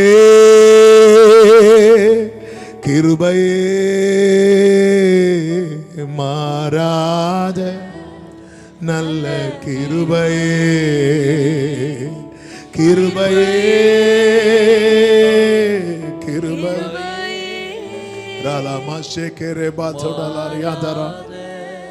நல்ல கிருபை. ஏன் சோதிக்கிறார்? 3 காரியங்களை சொல்லி நான் ஜெபிக்க விரும்புகிறேன். 1, இந்த சோதனை என்ன? உன் ஏகசுதன் உன் நேசகுமாரன் ஈசாக்கை நான் குறிக்கும் மலைகள் ஒன்றில் போய் அவனை தகன பலியாக பலியிடு அப்படிங்கிறார். ஏன் ஆண்டவர் இப்படி சோதிக்கிறார்? இது ஒரு சாதாரண சோதனையா? நமக்கு ஒரு 2 நாள் தலைவலி வந்தாலே உடனே ஈஸியாக கம்பேர் பண்ணுவாங்க. நானும் யோபுவை போல சோதிக்கிறேன். என்ன சோதிக்கப்படுறீங்க? ஒரே ஊரெல்லாம் இருக்கு. அது ஒழுங்காக குளிச்சா மாறும். அது ஒரே ஊரெல்லாம் இருக்கு. யோபு பிரச்சனை வேற பிரச்சனை. எங்களுக்கும் யோபு மாதிரி தான் சோதனை. ஆமாம். யோபு பாருங்க, அவ்வளோ நெருக்கப்படுறார். கர்த்தர் இப்போ ஆபிரகாம் அதான் எப்படி எனில் அதுதான் சொன்னேன்.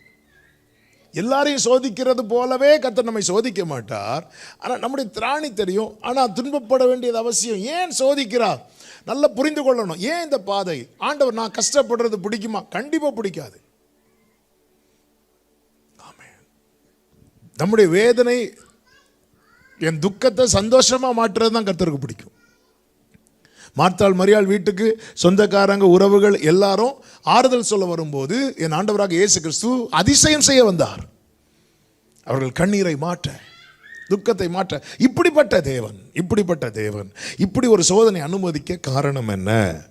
ஒன்று உபாகமம் 13வது அதிகாரம் அதனுடைய 3வது வசனத்தின் பிற்பகுதியை வாசியுங்கள். உபாகமம் 13வது அதிகாரம் 3வது வசனத்தின் பிற்பகுதி.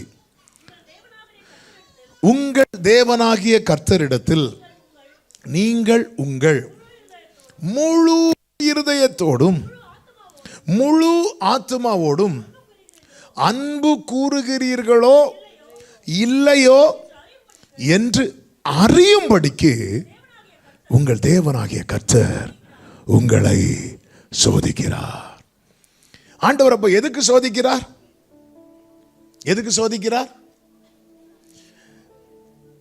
சொல்லுங்க.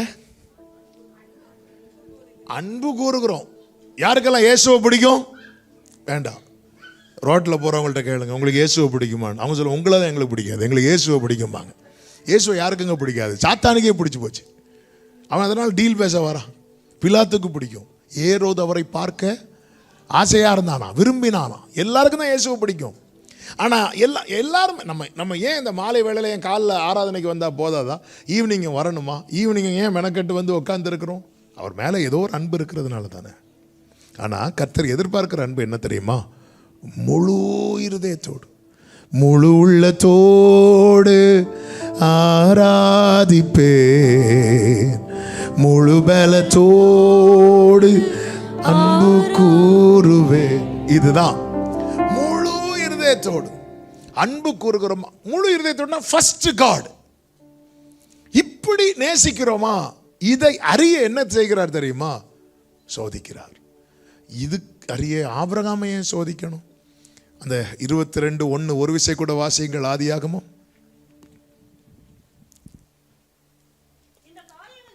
இந்த காரியங்கள் நடந்த பின்பு, எந்த காரியங்கள் நடந்த பின்பு? 21வது அதிகாரத்தில் ஒரு சம்பவம் நடக்கு. என்ன சம்பவம்னா, ஈசாக்கு பிறந்து விருந்து வைக்கிறார் ஆபிரகாம். விருந்து வச்சதுக்கப்புறம் ஒரு பெரிய பிரச்சனை இந்த வீட்டில் ஓடுது. என்ன பிரச்சனைனா, சாராள் சொல்கிறாங்க, இஸ்மவேலை என்ன பண்ணிடுங்க, துரத்திடுங்க அப்படிங்கிறாங்க. சாராள் ஈஸியாக சொல்லிடுவாங்க, நான் ஆபிரகாமுக்கு அப்படி துரத்த முடியாது. இப்போ ஆபிரகாமுக்கு ஒரு பெரிய போராட்டமாக இருக்குது. ஆனாலும் இப்போ ஆபிரகாமுக்கு முன்னாடி ஒரு பெரிய கேள்வி.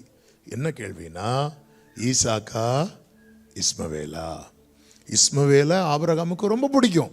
ஆனால் இஸ்மவேல் மேல் வைத்த அன்பை விட ஈசாக்கின் மேல் அதிக அன்பு வைத்ததுனால ஈசாக்குக்காக ஆபிரகாம் இஸ்மவேலை துரத்தி விட்டான்.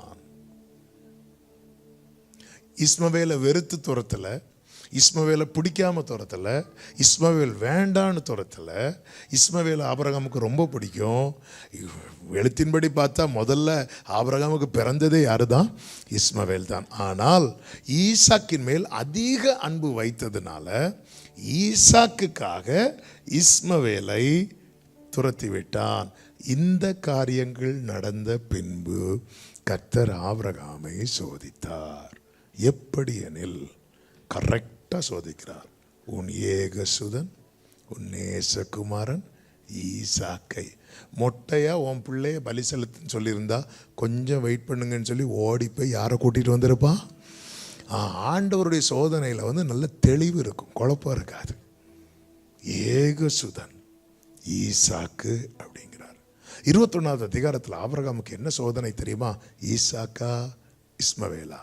22வது அதிகாரத்தில் ஆபிரகாமுக்கு என்ன சோதனை தெரியுமா? ஈசாக்கா ஆண்டவரா.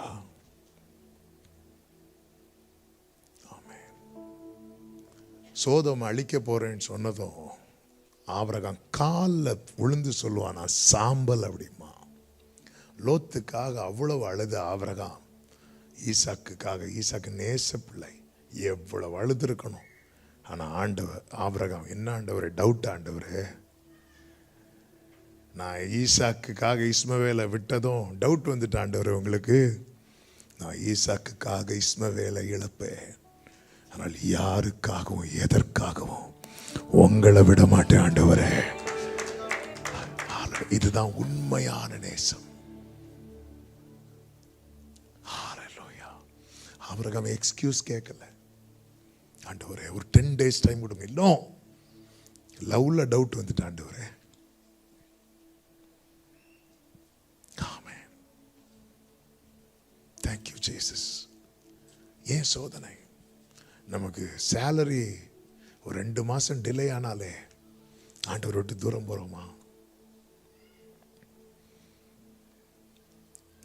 ஆண்டவர் சில டெஸ்ட் வைக்கிறார்.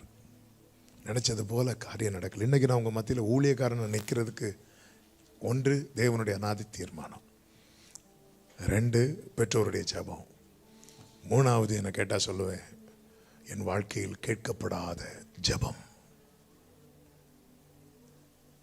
நான் கேட்ட ஜெபத்தின்படி கர்த்தர் செய்திருந்தால் இப்படி ஒரு பர்சன் இருந்த அடையாளம் கூட இல்லாமல் போயிருந்திருக்கும்.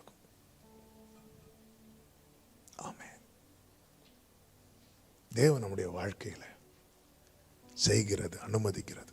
ஏன் ஆண்டவர் வேற என்னங்க எதிர்பார்க்கிறார்? நம்முடைய பொன்னையோ பொருளையோ பணத்தையோ இதெல்லாம் அவர் கேட்கல, நம்மை தான் கேட்கிறார்.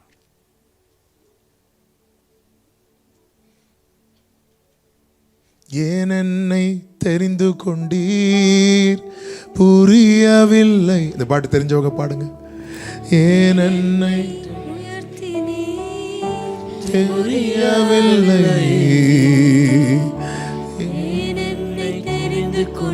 ஆமென். க்ளோரி, ஏன் என்னை ஆமென்.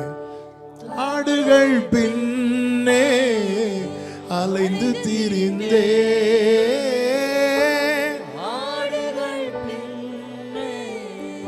அலைந்து திரிந்தே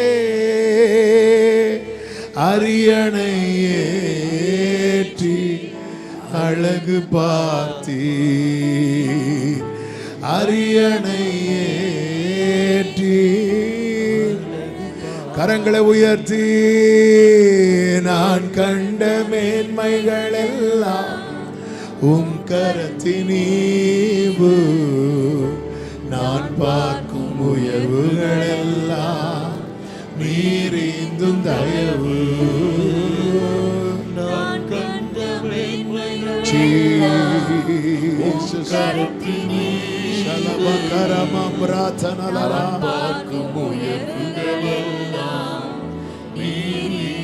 எத்தனை பேர் நன்மை கிடைக்கும் வரை கர்த்தர், நன்மை கிடைத்த பிறகு கர்த்தரை விட்டு விடுகிறது தெரியுமா? வாழ்க்கையில் 2 விதமான சோதனை இருக்குங்க. ஒண்ணுமே கொடுக்காம சோதிக்கிறார், அது அது அது அது அது வந்து அது வந்து ஒரு சேஃப் சோனுக்குள்ள இருக்கிறது போல. ஆனா கொடுத்து சோதிக்கிறார் தெரியுமா? இதான் தாவீதுக்கு கொடுக்காம சோதித்தார், சாலமோனுக்கு எல்லாம் கொடுத்து சோதித்தார். தாவீது கடைசி வரை தடுமாறியாவது நின்றுட்டார், ஏன்னா கிருபையை டிபெண்ட் பண்ணியிருந்தார். ஆனா சாலமோன் பாருங்க, அவனுக்கு கொடுத்த ஞானத்தையும் ஐஸ்வர்யத்தையும் டிபெண்ட் பண்ண ஆரம்பிச்சிட்டான், விழுந்துட்டான். அதனால தான் நீதிமொழிகள் 30 அழகான ஒரு ஜெபம் இருக்கிறது. 2 மனுவை உம்மிடத்தில் கேட்கிறேன், நான் தரித்திரமும் ஐஸ்வர்யமும் அடையாதபடி செய்யும். நான் தரித்திரம் ஆகிறதுனால இன்னொரு திருடுற நிலைமை வந்து உங்கள் நாமத்தை தூஷித்திடக்கூடாது. ஐஸ்வர்யம் அடைகிறதுனால தேவன் யாருன்னு கேட்குற நிலைமை வந்துடக்கூடாது. இன்னைக்கு அநேகர் அப்படி தானே. ஏன் அண்ணா ஆண்டவரை தேடணும், என்கிட்ட தான் எல்லாம் இருக்குது. நான் ஏன் சர்ச்சுக்கு போகணும், என்கிட்ட தான் எல்லாம் இருக்குது. இன்னைக்கு இந்த ஒரு நிலைமைக்குள்ளே வந்துட்டாங்க.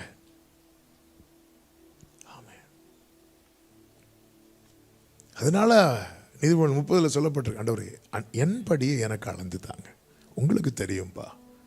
நான் எப்போவுமே ஆண்டவர்கிட்ட ஜெபிக்கிற ஒரு ஜெபம் உண்டு. ஆண்டவரே நான் கேட்குற காரியம் அது என்னை உங்களை விட்டு பிரிக்கும்னா, நான் அழுது கேட்டாலும் தந்துடாதீங்க ஆண்டவரே, நான் கதறி கேட்டாலும் தந்துடாதீங்கப்பா. நான் இன்னைக்கு வாழ்றேன்னு அது காரணமே நீங்க தான். யாரும் அறியாத என்னை நன்றாய் அறிந்துன்னு பாடும்போது உண்மையிலே எனக்கு யாருக்கும் தெரியாது, யாருக்குமே தெரியாது. 4 சுவருக்குள்ள ஒரு கிட்டாரை வச்சுட்டு பாடிட்டு இருக்கிற ஒரு சனிக்கிழமை மத்தியானம் பாடிட்டு இருக்கும்போது என் ஒய்ஃப் வரா. அவள்கிட்ட பாட்டு பாடி காட்டுறேன். அவள் நல்லா இருக்கு, அவள் கண்ணெலாம் கலங்குது. அடுத்து எங்கள் அப்பா கிட்ட இந்த பாட்டை பாடி காட்டுறேன், எங்கள் அப்பா கண்ணு கலங்குது. எங்கள் சர்ச்சில் இந்த பாட்டை பாடுறேன். அவ்வளோதான். இந்த பாட்டு இதை தாண்டணும் யாருக்குமே தெரியாது. ஆண்டவர் ஒருத்தங்களை உயர்த்தணும்னு நினச்சிட்டாருன்னா யாராலும் தடுக்க முடியாது. எவரையும் மேன்மைப்படுத்தவும் பலப்படுத்தவும் தேவனுடைய கரத்தினால் ஆகும். ஆனால் அந்த காரியம் நமக்கும் தேவனுக்கும் நடுவே தடையாய் வந்துடக்கூடாது. இவைகளுக்கு பின்பு ஆபிரகாம் அந்த காரியத்தில் உடனே ரெடி ஆயிட்டான். ஆண்டவரே, நான் ஈசாக்குக்காக இஸ்மவேலை இழப்பேன், ஆனால் யாருக்காகவும் எதற்காகவும் உங்களை விட மாட்டேன் ஆண்டவரே. இப்படிப்பட்ட நேச வைராக்கியம் பாராட்டுகிறவர்கள் கர்த்தர் தேடிக்கொண்டிருக்கிறார். ஆபிரகாம்கிட்ட கேட்டது மாதிரி யார்கிட்டையாவது, இங்க இருக்கிற யார்கிட்டையாவது கேட்டிருக்கிறாரா உங்க பிள்ளைய பலி செலுத்துங்கன்னு? ஏன்னா நம்ம செய்ய மாட்டோம், நல்லா தெரியும். ஆமே, நம்ம கிட்ட மட்டும் இப்படி ஆண்டவர் பேசியிருந்தா அடுத்த நாளே பாஸ்டருக்கு ஃபோன் பண்ணி ஒரே கெட்ட சொப்பனமா வருது பாஸ்டர் அப்படி சொல்லி விட்டுருவோம். யோபுவை சோதிக்கிறதுக்கு சாத்தான் எங்க கை வச்சான் பார்த்தீங்களா? வெல்த்லையும் ஹெல்த்லையும் கை வச்சான். ஏன்னா அவனுக்கு தெரியும் 99% கிறிஸ்டியன்ஸ் சர்ச்சுக்கு வர்றதே வெல்த்துக்காகவும் ஹெல்த்துக்காக. நான் உங்களை சொல்லலை, உங்களுக்கு அப்படி ஃபீல் ஆகுதுன்னா நான் யாரை சொன்னேன்னு வீட்டில் போய் கண்ணாடி பாருங்க. ஆமே, ஏன்னா அவன் கை வை, அதனால தான் ஆண்டவர் முடிஞ்சா கை. நீ என்ன நினைச்சிட்ட? என் பிள்ளை யோபு வெல்த் கொடுத்தனால தான் என்ன வர்ஷிப் பண்றான்னு நினைக்கிறியா? இல்லை. நான் உனக்கு நல்ல ஹெல்த் கொடுக்கறனால வர்ஷிப் பண்றான்னு நினைக்கிறியா? இல்லை. அவன் ஒரு ஓட்டை எடுத்து சொரிஞ்சிட்டு இருக்கும் போதும் சொல்றான், என்னை கொன்று போட்டாலும் நான் உங்களை தான் நம்புவேன். நம்ம நினைச்சிட்டு இருக்கிறோம் யோபுக்கு சோதனை. யோபுக்குள்ள சோதனை, சாத்தானுக்கு சோதனை. எப்படின்னு சொல்றேன். 2வது அதிகாரத்தில் கர்த்தர் சொல்றார், அவன் உன் கையில் இருக்கிறான் அப்படிங்கிறார். யார் கையில? சாத்தான் கையில, ஆண்டவர் கையில. கர்த்தர் உங்களை ஆசீர்வதிப்பாராக. மீட்டிங் முடிய இன்னும் 20 நிமிடம் இருக்கிறது. ஆமென். நீங்க நேர கல்வாரிக்கு போயிட்டீங்க. ஆண்டவரே உம்முடைய கையில் எங்களை ஒப்பு கொடுக்கிறோம். ஆமென். அதுக்கு இன்னும் டைம் இருக்கு. ஆமென். இப்போ நான் என்ன சொல்லிட்டு இருந்தேன்? யோபுவை சாத்தான் கையில் கொடுத்துட்டு என்ன சொல்லுவார்னா, அவன் ஜீவனை என்ன பண்ணுறாத தொட்டுறாத. இது எப்படி இருக்கு தெரியுமா? ஒரு பழத்தை உரிச்சு குரங்கு கையில் கொடுத்துட்டு இதை சாப்பிடக்கூடாதுன்னு சொன்னா சோதனை பழத்துக்கா குரங்குக்கா? ஹலோ, குரங்குக்கு. உண்மையிலே சோதனை யாருக்குன்னு நினைக்கிறீங்க? இப்போ சாத்தான் கையில் இருந்துட்டு யோபு சொல்றான், எனக்கு குறித்திருக்கிறதை நிறைவேற்றுவார். அவனுக்கு எப்படி இருக்கும் தெரியுமா? சாப்பிடலாம் போல இருக்குது. ஆண்டவருக்கு எல்லை போட்டுட்டார், தொற்றாத. அடுத்து சொல்றான், என் மீட்பர் உயிரோடு இருக்கிறார். ஆமென். நீங்க 1வது அதிகாரத்தில் பாருங்க, கர்த்தர் உண்டு, யோபு உண்டு, சாத்தான் உண்டு. 2வது அதிகாரத்தில் பாருங்க, கர்த்தர் உண்டு, யோபு உண்டு, சாத்தான் உண்டு. 42வது அதிகாரத்தில் பாருங்க, கர்த்தர் உண்டு, யோபு உண்டு, ஒருத்தனை காணல. யார் தெரியுமா? சோதனையில் விழுந்தது யாரு? சாத்தான். இந்த காலம் முடியும் போது உங்களை சோதிக்கிறவர்கள், உங்களோடு போராடினவர்களை நீங்கள் தேடியும் காணாதிருப்பீர்கள். நல்ல கரங்களை தட்டி இயேசுவை நம்புவே, நாளெல்லாம் நான் பின்பற்றுவே, என்னை அவரிடம் ஒப்படைத்தே, வெட்கப்பட்டு. வாழ்க்கையில சில நெருக்கம் இருக்கு. நினைச்ச காரியம் நடக்கல, எதிர்பார்த்த காரியம் நடக்கல, ஆண்டவர் விட்டு போறவங்க நிறைய பேர் இருக்கிறாங்க. ஆனா என்ன வந்தாலும் ஆண்டவரை எதிர்பார்த்த காரியம். சகரியா எலிசபெத் தம்பதியை குறித்து சொல்லப்பட்டிருக்கிறது. அவங்க லைஃப்ல புத்திர பாக்கியம் இல்லை. ஆனா நீங்க பார்த்தீங்கன்னா அவங்க கர்த்தருக்கு அடுத்த காரியத்தில் பக்கத்திலேயே இருந்தாங்க. கர்த்தருக்கு அடுத்த காரியத்தில் தங்களை ஈடுபடுத்தி கொண்டே இருந்தார்கள். வசனத்துக்கு தங்கள் வாழ்க்கையை ஒப்பு கொடுத்துட்டே இருந்தாங்க. ரொம்ப வயசாயிட்டு. சகரியா எவ்வளவு நாள் ஜோம் பண்ணியிருப்பார் புத்திர பாக்கியத்துக்கு? அவருக்கு ஆரோக்கியம் இருக்கிற வரைக்கும் ஜோம் பண்ணியிருப்பார். டைம் தாண்டினதுக்கு அப்புறம் ஜோம் பண்ணியிருப்பார் நினைக்கிறீங்க? இல்ல. ஆனா கர்த்தருடைய தூதன் வந்து சொல்றாரு, சகரியாவே பயப்படாதே. ஆண்டவரே, நான் பயப்படாம தான் இருந்தேன். நீங்கள் போட்ட சத்தத்தில் நான் பயப்பட்டேன். சகரியாவே பயப்படாத, உன் வேண்டுதல் கேட்கப்பட்டது. ஓ, உன் வேண்டுதல் கேட்கப்பட்டது. ஆண்டவர் எல்லாம் பார்க்குறார். அவன் ஜெபம் பண்ணுறான், வேண்டுதல் கேட்கப்பட்டதுன்னு அவன் ஏற்கனவே ஜெபம் பண்ணி இருக்கிறான். ஆனால் கொஞ்சம் காலம் தாண்டினதுக்கு அப்புறம் அந்த ஜெபத்தை அவன் பண்ணல. எப்படி பண்ண முடியும்? ஆபிரகாம் 99 வயதில் இஸ்மவேல் பிழைப்பாராக என்றளவா ஜெபம் பண்ணான். ஏன்னா டைம் தாண்டுது. டைம் தாண்டும் போது நம்ம ஜெபிக்க கூட தோணாது. ஆனால் ஏற்கனவே பண்ணின ஜெபத்தை கர்த்தர் நினைவில் வைத்து நம்மை பிளஸ் பண்ணுகிற நல்ல கர்த்தர் அவர். ஹல்லேலூயா. ஆண்டவர் நம்மிடத்தில் எதிர்பார்க்கிறது என்ன? சில காரியத்தை ஆண்டவர் பிடிச்சு வச்சிருக்கிறார். முதல் நாள் சொன்னது போல அன்னாளின் கற்பத்தை கர்த்தர் அடைத்தார். என்ன எதிர்பார்க்கிறார்? வீட்டில இருந்து அழுதுட்டு இருக்கிறான்னா இப்போ ஆலயத்தில் வந்து தேவ சமூகத்தில் இருக்கிறார். இதுதான் தேவன் எதிர்பார்த்தது. முழு இருதயத்தோடு அன்பு கூறுகிறோமா இல்லையா என்பதை அறிய நம்ம மேல பிதா வைத்த அன்பின் அடையாளம் தான் நாங்கள் தம்முடைய ஒரே பேரான குமாரனை தந்தரளினார். ஆமென். இன்னைக்கு நான் ஆராதிக்கணும்னா எனக்கு ப்ரொமோஷன் வேணும். சில ஆராதிக்கிறதே அப்படிதான். நாங்கள் பிஸ்னஸ், காணிக்கை கொடுக்கறது கூட பிஸ்னஸ் தானே. 10ல் 1 கொடுத்தா அவர் அமுக்கி குலுக்கி சரிஞ்சு விழுந்துடாதீங்க. இல்லை இல்லை, ஆண்டவரே நீர் எனக்கு தந்த நன்மையப்பா. தாவீது சொல்வார்ல, உம்மிடத்திலிருந்து வாங்கி உமக்கு இந்த ஹார்ட் ஆண்டவரே நீங்கள் தந்தீங்க ஆண்டவரே, அதில் ஒரு போர்ஷனை கொடுக்க வைக்கிறீங்கப்பா, எவ்வளோ சந்தோஷமாக இருக்கு ஆண்டவரே உமக்கு கொடுக்கறது. சரி, இந்த மனநிலையோடு கொடுக்கணும். கொடுக்கிறதானாலும் சரி, தேவனுக்கு என்று எந்த ஒரு காரியத்தை செய்கிறதானாலும் சரி, ஆராதனைக்கும் ஆசீர்வாதத்துக்கும் முடிச்சு போடக்கூடாது. நான் ஆண்டவரை, ஆமாம், சிலர் பாருங்கள் 1000 ஸ்தோத்திர புலி அந்த புக்கு வச்சுருப்பாங்க. அவங்களுக்கு ஸ்தோத்திரம் பண்ணணும்னா புக்கு வேணும். புக்கு இல்லைன்னா எங்கே போச்சு ஸ்தோத்திரம்? சரி, இந்த இனிஷியல் ஸ்டேஜில் இருப்பாங்கள்ல, அவங்களுக்கெல்லாம் இது உதவும். அதாவது எப்படி பண்ணணும்னு தெரில, அவங்களுக்கெல்லாம் அந்த வார்த்தைகளை சொல்லி சொல்லி ஸ்தோத்திரம் பண்ணுறதுக்கு உதவும். சின்ன பிள்ளைங்களுக்கு அப்பா சொல்லு அப்பா, அம்மா சொல்லு அம்மா சொல்லு, அம்மாங்கும். உடனே என்ன இன்னைக்கு அம்மான்னு சொல்லிட்டா. எனக்கு 2வது பொண்ணு பிறந்ததும் அந்த பொண்ணு ஏதோ ஃபியூ மந்த்ஸில் கா அப்படி ஏதோ சொல்லிட்டு அவ்வளோதான். மூத்த பொண்ணு என்ன அக்கான்னு கூப்பிட்டா, அவள் அக்கான்னு தான் கூப்பிட்டா. இனி என்ன பண்ண முடியும்? சரி, ரைட். இது சின்ன வயசில். இவன் வளர்ந்தாச்சு. இப்போ என் மூத்த பொண்ணுக்கு 8 வயசு. அவள்கிட்ட போய் அப்பா சொல்லு இப்படியா சொல்லிகிட்டு இருப்போம். ஒழுங்கா அப்பான்னு கூடுவா. அப்பாம்பா டேடிம்பா. அவளுக்கு எதாவது காரியம் ஆகணும்னா டேடி அப்படிம்பா. ஆமாம். இதெல்லாம் சொல்லாமல் வருதில்ல. இப்படி நம்ம ஆண்டவர்கிட்ட நெருங்கணும், ஆண்டவரோடு பழகணும், ஆண்டவரை கிட்டி சேரணும். நான் ஜெபித்த காரியம் எனக்கு நடக்கலை, சாத்தான் பார்த்துட்டு இருப்பேன். அடுத்த வாரம் சர்ச்சுக்கு வராங்களா இல்லையா பார்ப்போம். இல்லை சர்ச்சை மாற்றுறாங்களா. இப்போ இது ஒரு ட்ரெண்டு. இங்கே இல்லையா அடுத்த சர்ச்சு போ.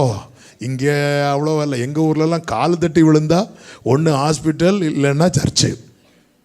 ஆமாம். ஒரு குறிப்பிட்ட இடத்துக்கு போனேன். அங்கே வந்து ஒரு சர்ச்சு, 2 சர்ச்சு, சென்டரில் ஒரு செவரு. ஆவியில் நரம்பியெல்லாம் வீட்டிலேருந்து வந்தாங்கன்னா சர்ச்சு மாதிரி போயிடுவாங்க. கரெக்டாக போனோம். ஆமென். ஹல்லேலூயா. எல்லாம் பார்த்துட்டே இருப்போம். உங்கள் வாழ்க்கையில் நஷ்டங்கள் மத்தியில், கஷ்டங்கள் மத்தியில், எதிர்பார்த்த காரியங்கள் நடக்காமல் போகும்போது நீங்கள் ஏற்கனவே ஆராதித்ததை விட அதிகமாக ஆராதிங்க. உங்களுக்கு தான் கர்த்தர் பிராமிஸ் தருவார். உனக்கு கொஞ்சம் பலன் இருந்தும் நீ என் நாமத்தை மறுதலியாதபடியால் நான் திறந்த வாசலை உனக்கு முன்பாக வைக்கிறேன், ஒருவனும் அதை பூட்ட மாட்டான். சொல்லிவிட்டு அடுத்து என்ன சொல்லுவார் தெரியுமா? நான் உன்மேல் அன்பாயிருக்கிறதை அறிந்து கொள்ளும்படி செய்வேன். எதுக்காக சோதிக்கிறார்? அன்பு கூறுகிறோமா இல்லையா என்பதை அறிய. 2வது உபாகமம் 8வது அதிகாரத்தின் 2வது வசனத்தை வாசியுங்கள். உன் தேவனாகிய கர்த்தர் உன்னை சிறுமைப்படுத்தும்படிக்கும் தம்முடைய கட்டளைகளை நீ கைக்கொள்வாயோ கைக்கொள்ள மாட்டாயோ என்று அவர் உன்னை சோதித்து, கீழ்ப்படுகிறோமா இல்லையா என்பதை அறிய சோதிக்கிறார்.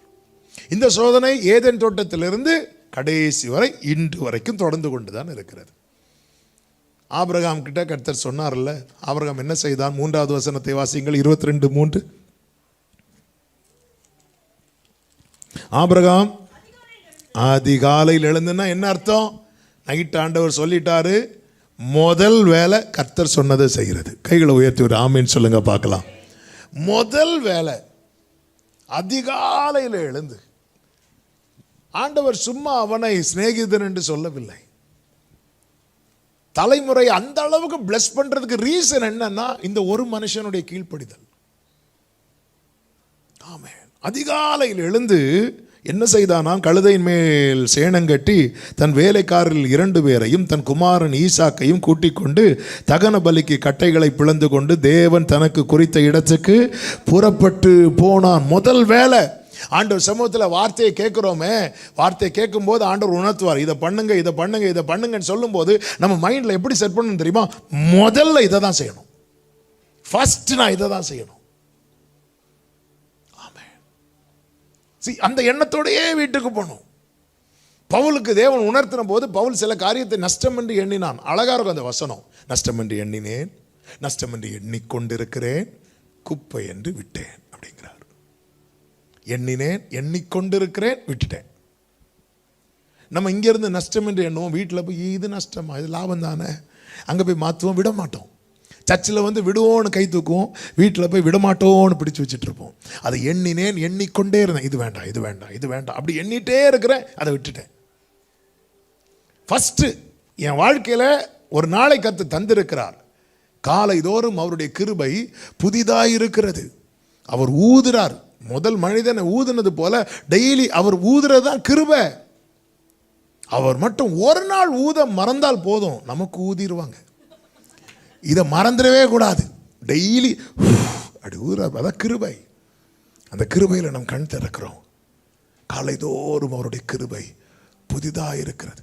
பழைய ஒரு பாட்டு உண்டு. போனராவினில் ஜீவித்தோர் பலர் பூமி விட்டுமே போய்விட்டார். போனராவினில் ஜீவித்தோர் பலர் பூமி விட்டுமே போய்விட்டார். என்றாலும் நமக்கிந்த நாளையும் தந்த நேசரை துதிப்போம். என்றாலும் நமக்கிந்த நாளையும் தந்த நேசரை துதி. சிலருடைய கேள்வி என்னன்னா, எனக்கு கீழ்ப்படியணும்னு ஆசை, ஆனால் எவ்வளோ கஷ்டமாக இருக்குது சில காரியங்கள்லாம் கீழ்ப்படிய அப்படின்னு நமக்கு மனசில் தோணும். யாருக்கு கீழ்ப்படிய முடியும்? கீழ்ப்படுகிறதுக்கு வரம்லாம் கிடையாது. கீழ்ப்படியணும்னா யாரால் கீழ்ப்படிய முடியும் தெரியுமா?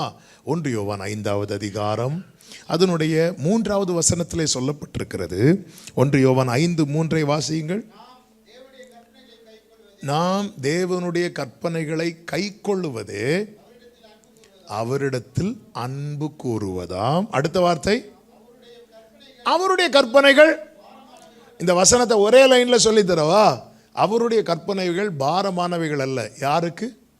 அவரிடத்தில் அன்பு கூறுகிறவர்களுக்கு. எனக்கு ஆண்டவருடைய வார்த்தை கடினமா இருக்குன்னு ஃபீல் ஆச்சுனாலே நான் எதுல குறைவுபட்டிருக்கிறேன்? தேவனிடத்தில் அன்பு கூறுறதுல குறைவுபட்டிருக்கிறேன். சிலுவை மரண பரியந்தம் இயேசுவால எப்படி தம்மை தாமே தாழ்த்த முடிந்தது என்றால் அவர் பிதாவின் மேல வைத்த அன்பு.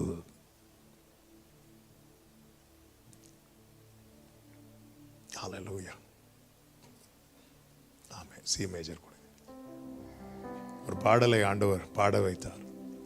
உம்மை அதிகம் அதிகம் நேசிக்க கிருபை வேண்டுமே, உம்மை அதிகம் அதிகம் நேசிக்க கிருபை வேண்டுமே.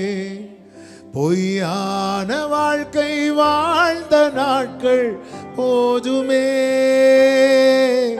மெய்யாக உம்மை நேசித்து நான் வாழ வேண்டுமே. உம்மை அதிகம் அதிகம் நேசிக்க கிருபை வேண்டுமே. ஆண்டவர்கிட்ட எல்லாவற்றுக்கும் கிருபை கேட்கிறோமே. ஆண்டவர் எனக்கு நேசிக்கணும் ஆண்டவரே. நான் பார்த்து வியந்தது என் தகப்பனார் ஆண்டவர் மேலே வைத்த அன்பு. ஒரு சாட்டர்டே எங்கள் சர்ச்சில் சாட்டர்டே வர்ஷிப் உண்டு. அந்த வர்ஷிப் முடிஞ்சு கீழே போகிறேன். எங்கள் அப்பா இருந்த டைம். எங்கள் அப்பா சொன்னாங்க, இந்த நாளுக்கு ஒரு விசேஷம் உண்டு அப்படின்னாங்க. இன்றைக்கி என்னப்பா விசேஷம்? அப்போ எங்கள் அப்பா சொன்னாங்க, இன்றைக்கி தான் நான் ஃபஸ்ட்டாக பைபிள் படித்த டே அப்படின்னு சொன்னாங்க. அவங்க ஃபஸ்ட்டாக பைபிள் படித்த டே அவங்க மைண்டில் வச்சு 19 வயசில் ரட்சிக்கப்பட்டாங்க. அந்த 19 வயசில் முதல் முறையாக பைபிள் எந்த டேயில் படித்தாங்களோ அதை எவ்ரி இயர் நினச்சி தேங்க் பண்ணுறாங்க. நமக்கு நம்முடைய பர்த்டே ஞாபகம் இருக்கும், வெட்டிங் டே ஞாபகம் இருக்கும், சிலருக்கு அது மட்டும் ஞாபகம் இருக்காது. நம்ம எதை ரொம்ப ப்ரெஷியஸாக பார்க்குறோமோ அதெல்லாம் மனசில் வச்சுருப்போம். அப்போது இது எனக்குள்ள ஒரு பெரிய தாக்கத்தை உண்டாக்குச்சு. ஆண்டவரே எப்படி இருக்கிறாங்க ஆண்டவரே. அன்றைக்கி நைட்டு எனக்கு தூக்கம் வரல, ஏங்கி அழ ஆரம்பிக்கிறேன். அழுதுட்டு இருக்கிறேன். திடீர்னு அழுக சத்தம் கேட்டு என் ஒய்ஃப் எழும்புறான். என்னாச்சு? ஒன்றும் இல்லை, தூங்கு, இடையில வந்துடாது, தூங்கு. அப்போ தான் ஆண்டவரே உண்மை அதிக நேசிக்க எனக்கு கிருபை தாங்கப்பா. உயர்வான நேரத்திலும் உயர்வான நேரத்திலும் என் தாழ்வின் பாதையிலும் நான் உம்மை மட்டும் நேசி. நல்ல கவனிங்க, ஒரு நேசத்துக்காக எதையும் இழப்பான். இந்த ஆபிரகாமுக்கு எப்படிங்க, அதுவும் நேச பிள்ளை, 25 வருஷம் காத்திருந்து பெற்ற பிள்ளை, தானதும் கொடுக்கிறதுக்கு எப்படி மனசு வருதுன்னா ஆண்டவர் மேல வச்சிருக்கிற அன்பு. அதனாலதான் பேதுருட்ட கேட்பார், நீ என்னிடத்தில் அன்பா இருக்கிறாயா? எஸ், என் ஆட்டுக்குட்டிகளை மேய்ப்பாயாக. ஊழியம் செய்ய யாராவது விரும்புறீங்கன்னா ஆண்டவரை ரொம்ப லவ் பண்ணுங்க. இல்லைன்னா இந்த ஊழியம் உங்களுக்கு நுகம். நீங்க ரொம்ப நேசிச்சிட்டீங்கன்னா இந்த ஊழியம் உங்களுக்கு சுகம். ஆமென். ஹல்லேலூயா. அதனால சீஷர்கள்ட்ட சொல்லுவாங்க, என்னிலும் அதிகமாய் அன்பு கூறுகிறவன், அதாவது தன் மனைவியோ பிள்ளைகளோ, என் மேலே நீ ஒரு அன்பு வச்சிருக்கிற பாரு, இதை விட ஜாஸ்தியாக நீ வேற யாரையும் நேசிச்சிட்டேன்னா எனக்கு மினிஸ்ட்ரி பண்ண முடியாது. எல்லாரையும் நேசிக்கணுங்க. பெற்றோரை நேசிக்கணும், மனைவியை நேசிக்கணும், புருஷனை நேசிக்கணும், பிள்ளைகளை நேசிக்கணும், சகோதரர்களை நேசிக்கணும். தன் கண்ட சகோதரனிடத்தில் அன்பு கூறாதவன் காணாத தேவனிடத்தில் அன்பு கூற முடியாது. சிலர் ஆண்டவரை ரொம்ப நேசிக்கிறேன்னு சொல்லுவாங்க, மனைவியை நேசிக்க மாட்டாங்க, புருஷனை நேசிக்க மாட்டாங்க. அவங்க உண்மையில ஆண்டவரை நேசிக்கல, அவங்க வேற ஒருத்தர் நேசிக்கிறாங்க. ஆமாம், பொய்யனும் பொய்க்கு அவனை நேசிக்கிறாங்க. அவங்க யார் யாருக்கு என்ன ஸ்தானம், அந்த ஸ்தானத்தை கொடுக்கணும், அந்த கனத்தை கொடுக்கணும், நேசத்தை கொடுக்கணும். அதே நேரத்தில் அவங்கள எங்கே தூக்கி வச்சிடக்கூடாதுன்னா தேவனுக்கான ஸ்தானத்தில் தூக்கி வைக்கக்கூடாது. தேவனுக்குரிய ஸ்தானத்தில் யாரை தூக்கி வச்சாலும் அதுக்கு பேர் தான் விக்கிரக ஆராதனை. பொருளாசை என்னும் விக்கிரக ஆராதனை என்று கொலோசியர் 3 சொல்லப்பட்டிருக்கிறது. அந்த பொருளாசைக்கு கொடுக்கப்பட்ட சரியான அர்த்தம் என்ன தெரியுமா? தேவன் இருக்க வேண்டிய ஸ்தானத்தில் வேற எதையாவது தூக்கி வைக்கிறோம் தெரியுமா? அதுதான். ஆபிரகாம் புறப்பட்டு போகிறான்.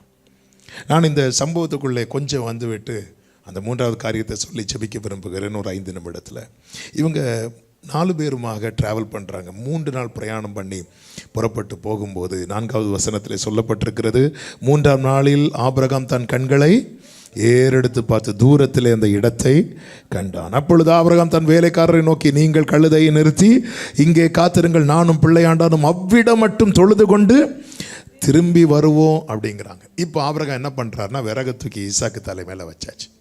2 பேருமே சேர்ந்து மோரியா மலையில் ஒரு பக்கத்தில் ஒவ்வொரு ஸ்டெப்பாக எடுத்து வைக்கிறாங்க. ஆமாம், இந்த வார்த்தை பல இடத்துல ஆண்டவர் சொல்ல வச்சிருக்கிறாங்க. ஆனாலும் இந்த நாளில் இந்த வார்த்தை ஆண்டவர் நினைவில் கொண்டு வந்ததுனால அவங்க மத்தியில் சொல்கிறேன். எல்லா நாளும் சும்மா இருக்கும் போதெல்லாம் ஆபிரகாமை கூப்பிட்டு பேசுவார். ஆனால் இந்த 3 நாளும் கர்த்தர் பேசவே இல்லை. சில நேரத்தில் பார்த்துருக்கீங்களா, சும்மா பைபிளை திறக்கும் போதெல்லாம் வாக்குத்தத்தமாக இருக்கும். ஆனால் சில கிரிட்டிக்கலான நேரத்தில் எப்போ திறந்தாலும் உனக்கு ஐயோ உடனே மூடி வச்சிருவோம். என்ன ஆண்டவரே இது, பேசவே மாட்டேங்கிறீங்களா ஆண்டவரே? 3 நாளாக கர்த்தர் பேசவே இல்லை. இந்த விசுவாச பரீட்சையில் ஒரு பெரிய சோதனை என்ன தெரியுமா? ஆண்டவருடைய மௌனம்,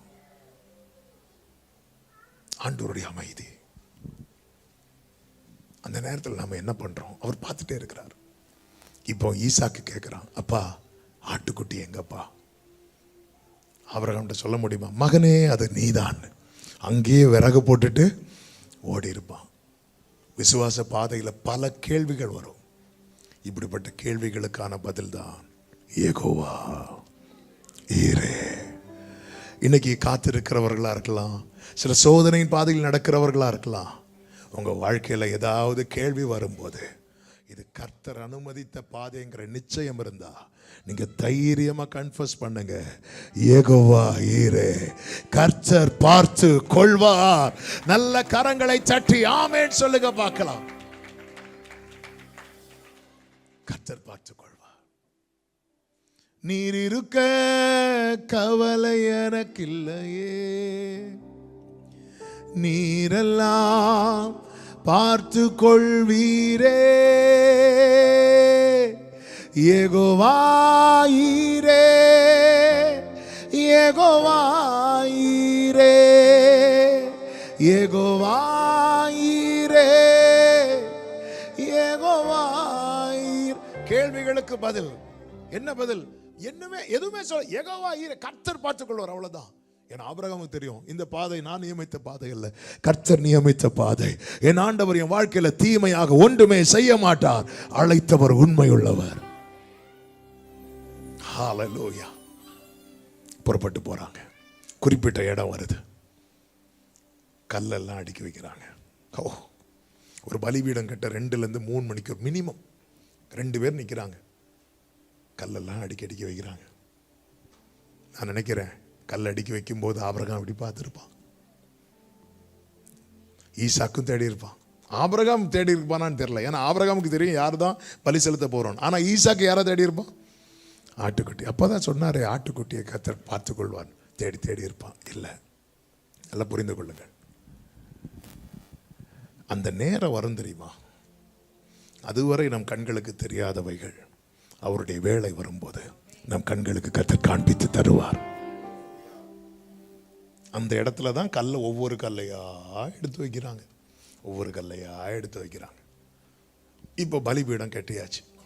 அதுக்கு மேலே இப்போ ஈசாக்கு படுக்க வைக்கணும். ஈசாக்கு குழந்தை கிடையாது, வாலிபன். ஒரு விறகு தலையில் வச்சு தரையிலேருந்து மலை வரைக்கும் சுமந்துட்டு போகிற அளவுக்கு பலம் உள்ளவன். அப்போ வலுக்கட்டாயமாக ஆபிரகாம் ஈசாக்க என்ன பண்ண முடியாதுன்னா பலி செலுத்த முடியாது. அப்படி ட்ரை பண்ணியிருந்தால் ஒருவேளை பலி மாறி நடந்திருக்கலாம். ஆமென். ஹல்லேலூயா. ஆண்டவரே, இதோ ஆட்டுக்கடா, ஆட்டுக்குட்டியை கேட்டீங்க, இதோ முடிஞ்சு, கதை முடிஞ்சு. அம்மா கிட்ட போய் சொல்லலாம். அம்மாவும் சரிப்பா போட்டுப்பா வா. அப்புறம் பாருங்க, அந்த இடத்துல வந்து நான் நினைக்கிறேன் ஈசாக்கு அப்படி கூப்பிட்டுருப்பாரு.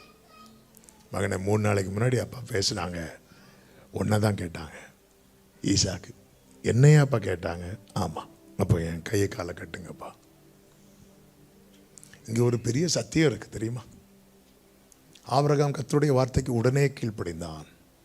ஈசாக்கு ஆபிரகாமுடைய வார்த்தைக்கு உடனே கீழ்ப்படிந்தான். பெற்றோரே, நீங்கள் கர்த்தருடைய சத்தத்துக்கு உடனே கீழ்ப்படிந்தால் உங்கள் பிள்ளைகள் உங்கள் சத்தத்துக்கு வராதே. நீங்கள் கர்த்தருடைய சத்தத்துக்கு கீழ்ப்படியாமல் கர்த்தர் சொன்னார்னு சொல்லி பலி செலுத்த கத்தி எடுத்தா உங்கள் பிள்ளை கண் எடுப்பான். எவ்வளோ பெரிய ஒரு சத்தியத்தை ஆண்டவர் வச்சிருக்கிறார். ஆண்டவருடைய சத்தத்துக்கு உடனே கீழ்ப்படுகிறான். பிள்ளைய பாருங்க, தலையே போகிற விஷயம் ஆனாலும் அப்பா சொல்லிட்டாருன்னு கீழ்ப்படுகிறான் பாருங்க. என் பிள்ளை கீழ்ப்படியவே மாட்டேங்குதுன்னு ஃபீல் பண்ணுறீங்களா? ஆண்டவர் எவ்வளோ ஃபீல் பண்ணியிருப்பார். ஆமென். பிள்ளைங்க முகத்தில் இப்போ தான் சிரிப்பே வருது. ரைட்டு, நான் பார்த்துக்கிறேன், வீட்டுக்கு வாங்க, நான் பார்த்துக்கிறேன். ஆமென். இந்த இடத்துல தான் கத்தியை ஓங்கும் போது ஆபிரகாமே அப்படிங்கிறார். சோதனைக்கு முன்பு ஆபிரகாமே என்றார். சோதனை நின்று தப்புவிக்க ஆபிரகாமே ஆபிரகாமே என்றார். ஆமென். என்ன அதுன்னு அர்த்தம்? சோதனை நேரத்தில் நீ அனுபவிக்கிற பிரசனத்தை காட்டிலும் சோதனை பெருகும் போது நீ அனுபவிக்கிற பிரசனம் அதிகமா இருக்கும். பிள்ளை மேல கை வைச்சிடாத அப்படிங்கிறார். பிள்ளை மேல கை வைக்காத, பிள்ளை மேல கை வைக்காத. இந்த வார்த்தையை சொன்னதும் ஆபிரகாம் கண்களை ஏறிட்டு பார்க்கிறான். அப்பொழுது அவன் எதை பார்த்தான் தெரியுமா? ஒரு ஆட்டுக்கடாவை கண்டான். இப்ப நான் ஒரு கேள்வி கேட்கிறேன், இந்த ஆட்டுக்கடா எப்ப வந்துச்சு? எங்க இருந்து வந்துச்சு? நான் ஆவிக்குரிய கண்ணோட்டத்தோடு சொல்லி ஜெபிக்க விரும்புகிறேன். அவர் தாமே சோதிக்கப்பட்டு பாடுபட்டபடியால் அவர் சோதிக்கப்படுகிறவர். நான் அதை இப்படி சொல்ல விரும்புகிறேன். இந்த சோதனையின் பாதையில் தான் மோரியா மலையின் வைங்களேன். மோரியா மலையின் ஒரு பக்கத்தில் ஈசாக்கும் ஆமென் ஆபிரகாமும் ஒவ்வொரு ஸ்டெப் எடுத்து வைக்க இவர்களுக்கு உதவும்படிக்கு இந்த மலையின் மறுபக்கத்தில் ஒரு ஆட்டுக்கடா ஏறி வந்து கொண்டே இருக்கிறது. ஹல்லேலூயா. உன் ஓட்டத்தில் நீ தனிமை கிடையாது. உனக்கு உதவுகிறவர் உன் பாதையில் உண்டு. நீ தனிமை அல்ல. இதுக்கு ஒரு கிளைமேக்ஸ் இருக்கு. கண்கள் அவரை காணும். யோபுனுடைய லைஃபுடைய கிளைமேக்ஸ் என்ன தெரியுமா? என் காதினால் உம்மை குறித்து கேள்விப்பட்டேன், இப்பொழுதோ என் கண்கள் உம்மை காண்கிறது. ஒவ்வொரு ஸ்டெப் இவங்க எடுத்து வைக்க இந்த ஸ்டெப்பை எப்படி எடுத்து வைக்கிறாங்க? கர்த்தர் பார்த்து கொள்வார், கர்த்தர் பார்த்து கொள்வார், கர்த்தர் பார்த்து கொள்வார் என்கிற நம்பிக்கையில் 5 வருஷம் 10 வருஷம் 15 வருஷம் ஆமென் ஸ்டெப்ஸ் எடுத்து வைத்து நடக்கிற அன்பு உள்ளமே, ஒரு குறிப்பிட்ட நேரத்தை கர்த்தர் குறித்து வைத்திருக்கிறார். அந்த நேரத்தில் உனக்கு உதவுவரை உன் கண்கள் காணும். நம்புறவங்க கைகளை உயர்த்தி ஆமென் சொல்லுங்க பார்க்கலாம். ஹalleluya. கண்கள் கொஞ்சம் யோசித்து பாருங்க. இந்த இடத்துல ரொம்ப எக்ஸ்பிளைன் பண்ணணும்னு டைம் ஆச்சு.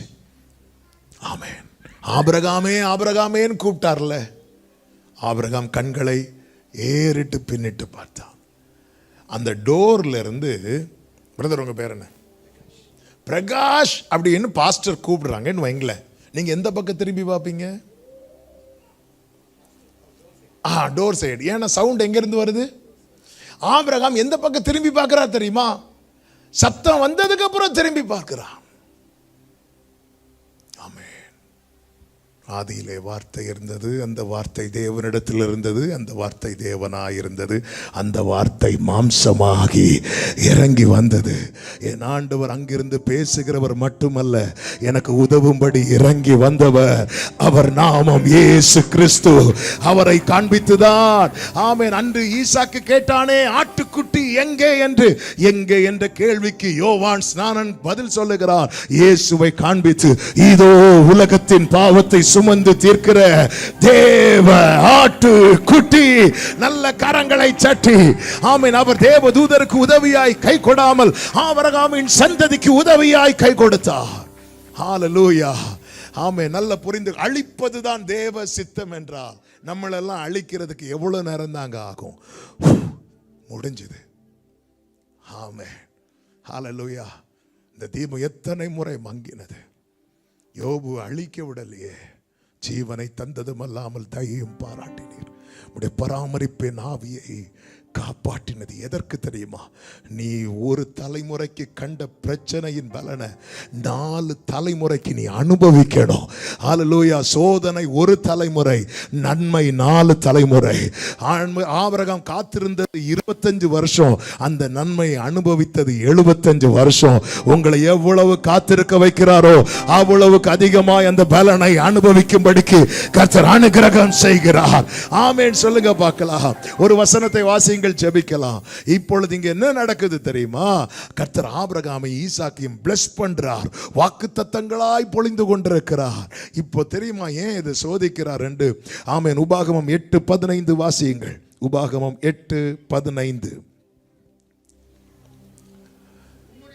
உன்னுடைய பின்னாட்களில் உனக்கு நன்மை செய்யும் பொருட்டு உன்னை சிறுமைப்படுத்தி, போதும் போதும், உன்னுடைய ஃபியூச்சரை மனசுல வச்சுதான் இதை செய்யறாரு.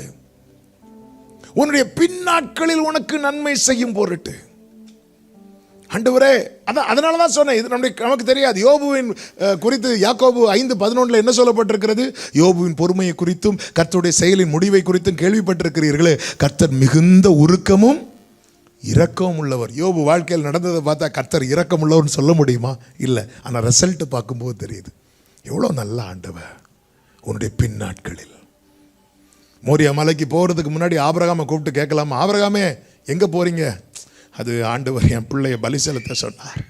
மோரியா மலைக்கு போயிட்டு வந்து ஆபிரகாம்கிட்ட கேட்கலாமா, ஆபிரகாமே என்னாச்சு? ஐயோ நான் தப்பாக சொல்லிட்டேன், தெரியாமல் சொல்லிட்டேன், என் பிள்ளைக்கு வாழ்வே அங்கே தான் இருக்கிறது. ஹalleluya. இன்று தேவன் அனுமதிக்கிறது எல்லாம் நன்மைக்காக. 1 பேதுரு 1:7 சொல்லப்பட்டிருக்கிறது, அழிந்து போகிற பொன் அக்கினியினாலே சோதிக்கப்படும், அதை பார்க்கிலும் அதிக விலையேற பெற்றதா இருக்கிற உங்கள் விசுவாசம் சோதிக்கப்பட்டு கிறிஸ்து வெளிப்படும் போது உங்களுக்கு கீர்த்தியும் புகழ்ச்சியும் மகிமையும் உண்டாக காணப்படும். அந்த பாதையில் நாம தனிமை அல்ல, அவரும் உண்டு. எத்தனை பேர் நம்புறீங்க? ஹalleluya. எல்லாரும் எழுந்து நிற்கலாமா? ஆமென். எஃப் கொடுங்க. என் ஓட்டத்தில் நான் தனிமை இல்லை, நேசித்தவர் என்னை வெறுக்கவில்லை, என் ஓட்டத்தில் நான் ஆமே நேசித்தவர் என்னை வெறுக்கவில்லை. தகப்பன் வீட்டில் கொண்டு சேர்த்திடுவார். தகப்பன் வீட்டில் கொண்டு சேர்த்திடுவார். நம்புவேன் இறுதி வரை, நம்புவேன் இறுதி வரை. கைகளை உயர்த்தி சொல்லுவோம். நம்புவேன் இறுதி வரை,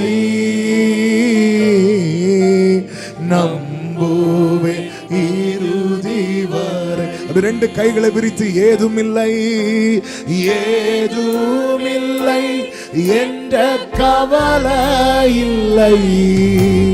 துணையாளர் என்னை விட்டு விலகவில்லை.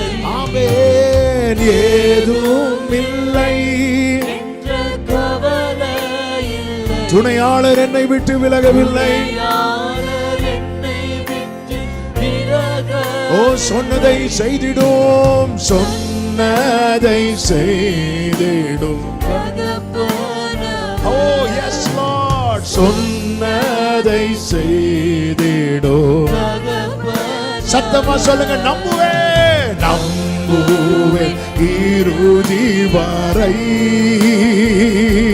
இந்த பாதை என்னை அழிப்பதற்கல்லப்பா, என்னை ஆசீர்வதிப்பதற்கு, என்னை அக்கறையிலே கொண்டு போய் சேர்ப்பதற்கு. எஸ் லார்ட், நான் உம்மை நம்புவேன், உம்மை நம்புவேன். என் மீட்பரே நம்புவேன். சொல்லுவோம். நம்புவேனே சுவை, நம்புவேன் இயேசுவை, நம்புவேன் இயேசுவை, நம்புவேன். ஆமென். இயேசுவை ஷலமதனரே. ஹalleluya. எந்த சூழ்நிலையோ அவர் அன்பினின்று என்னை பிரிக்காது காத்துக்கொள்.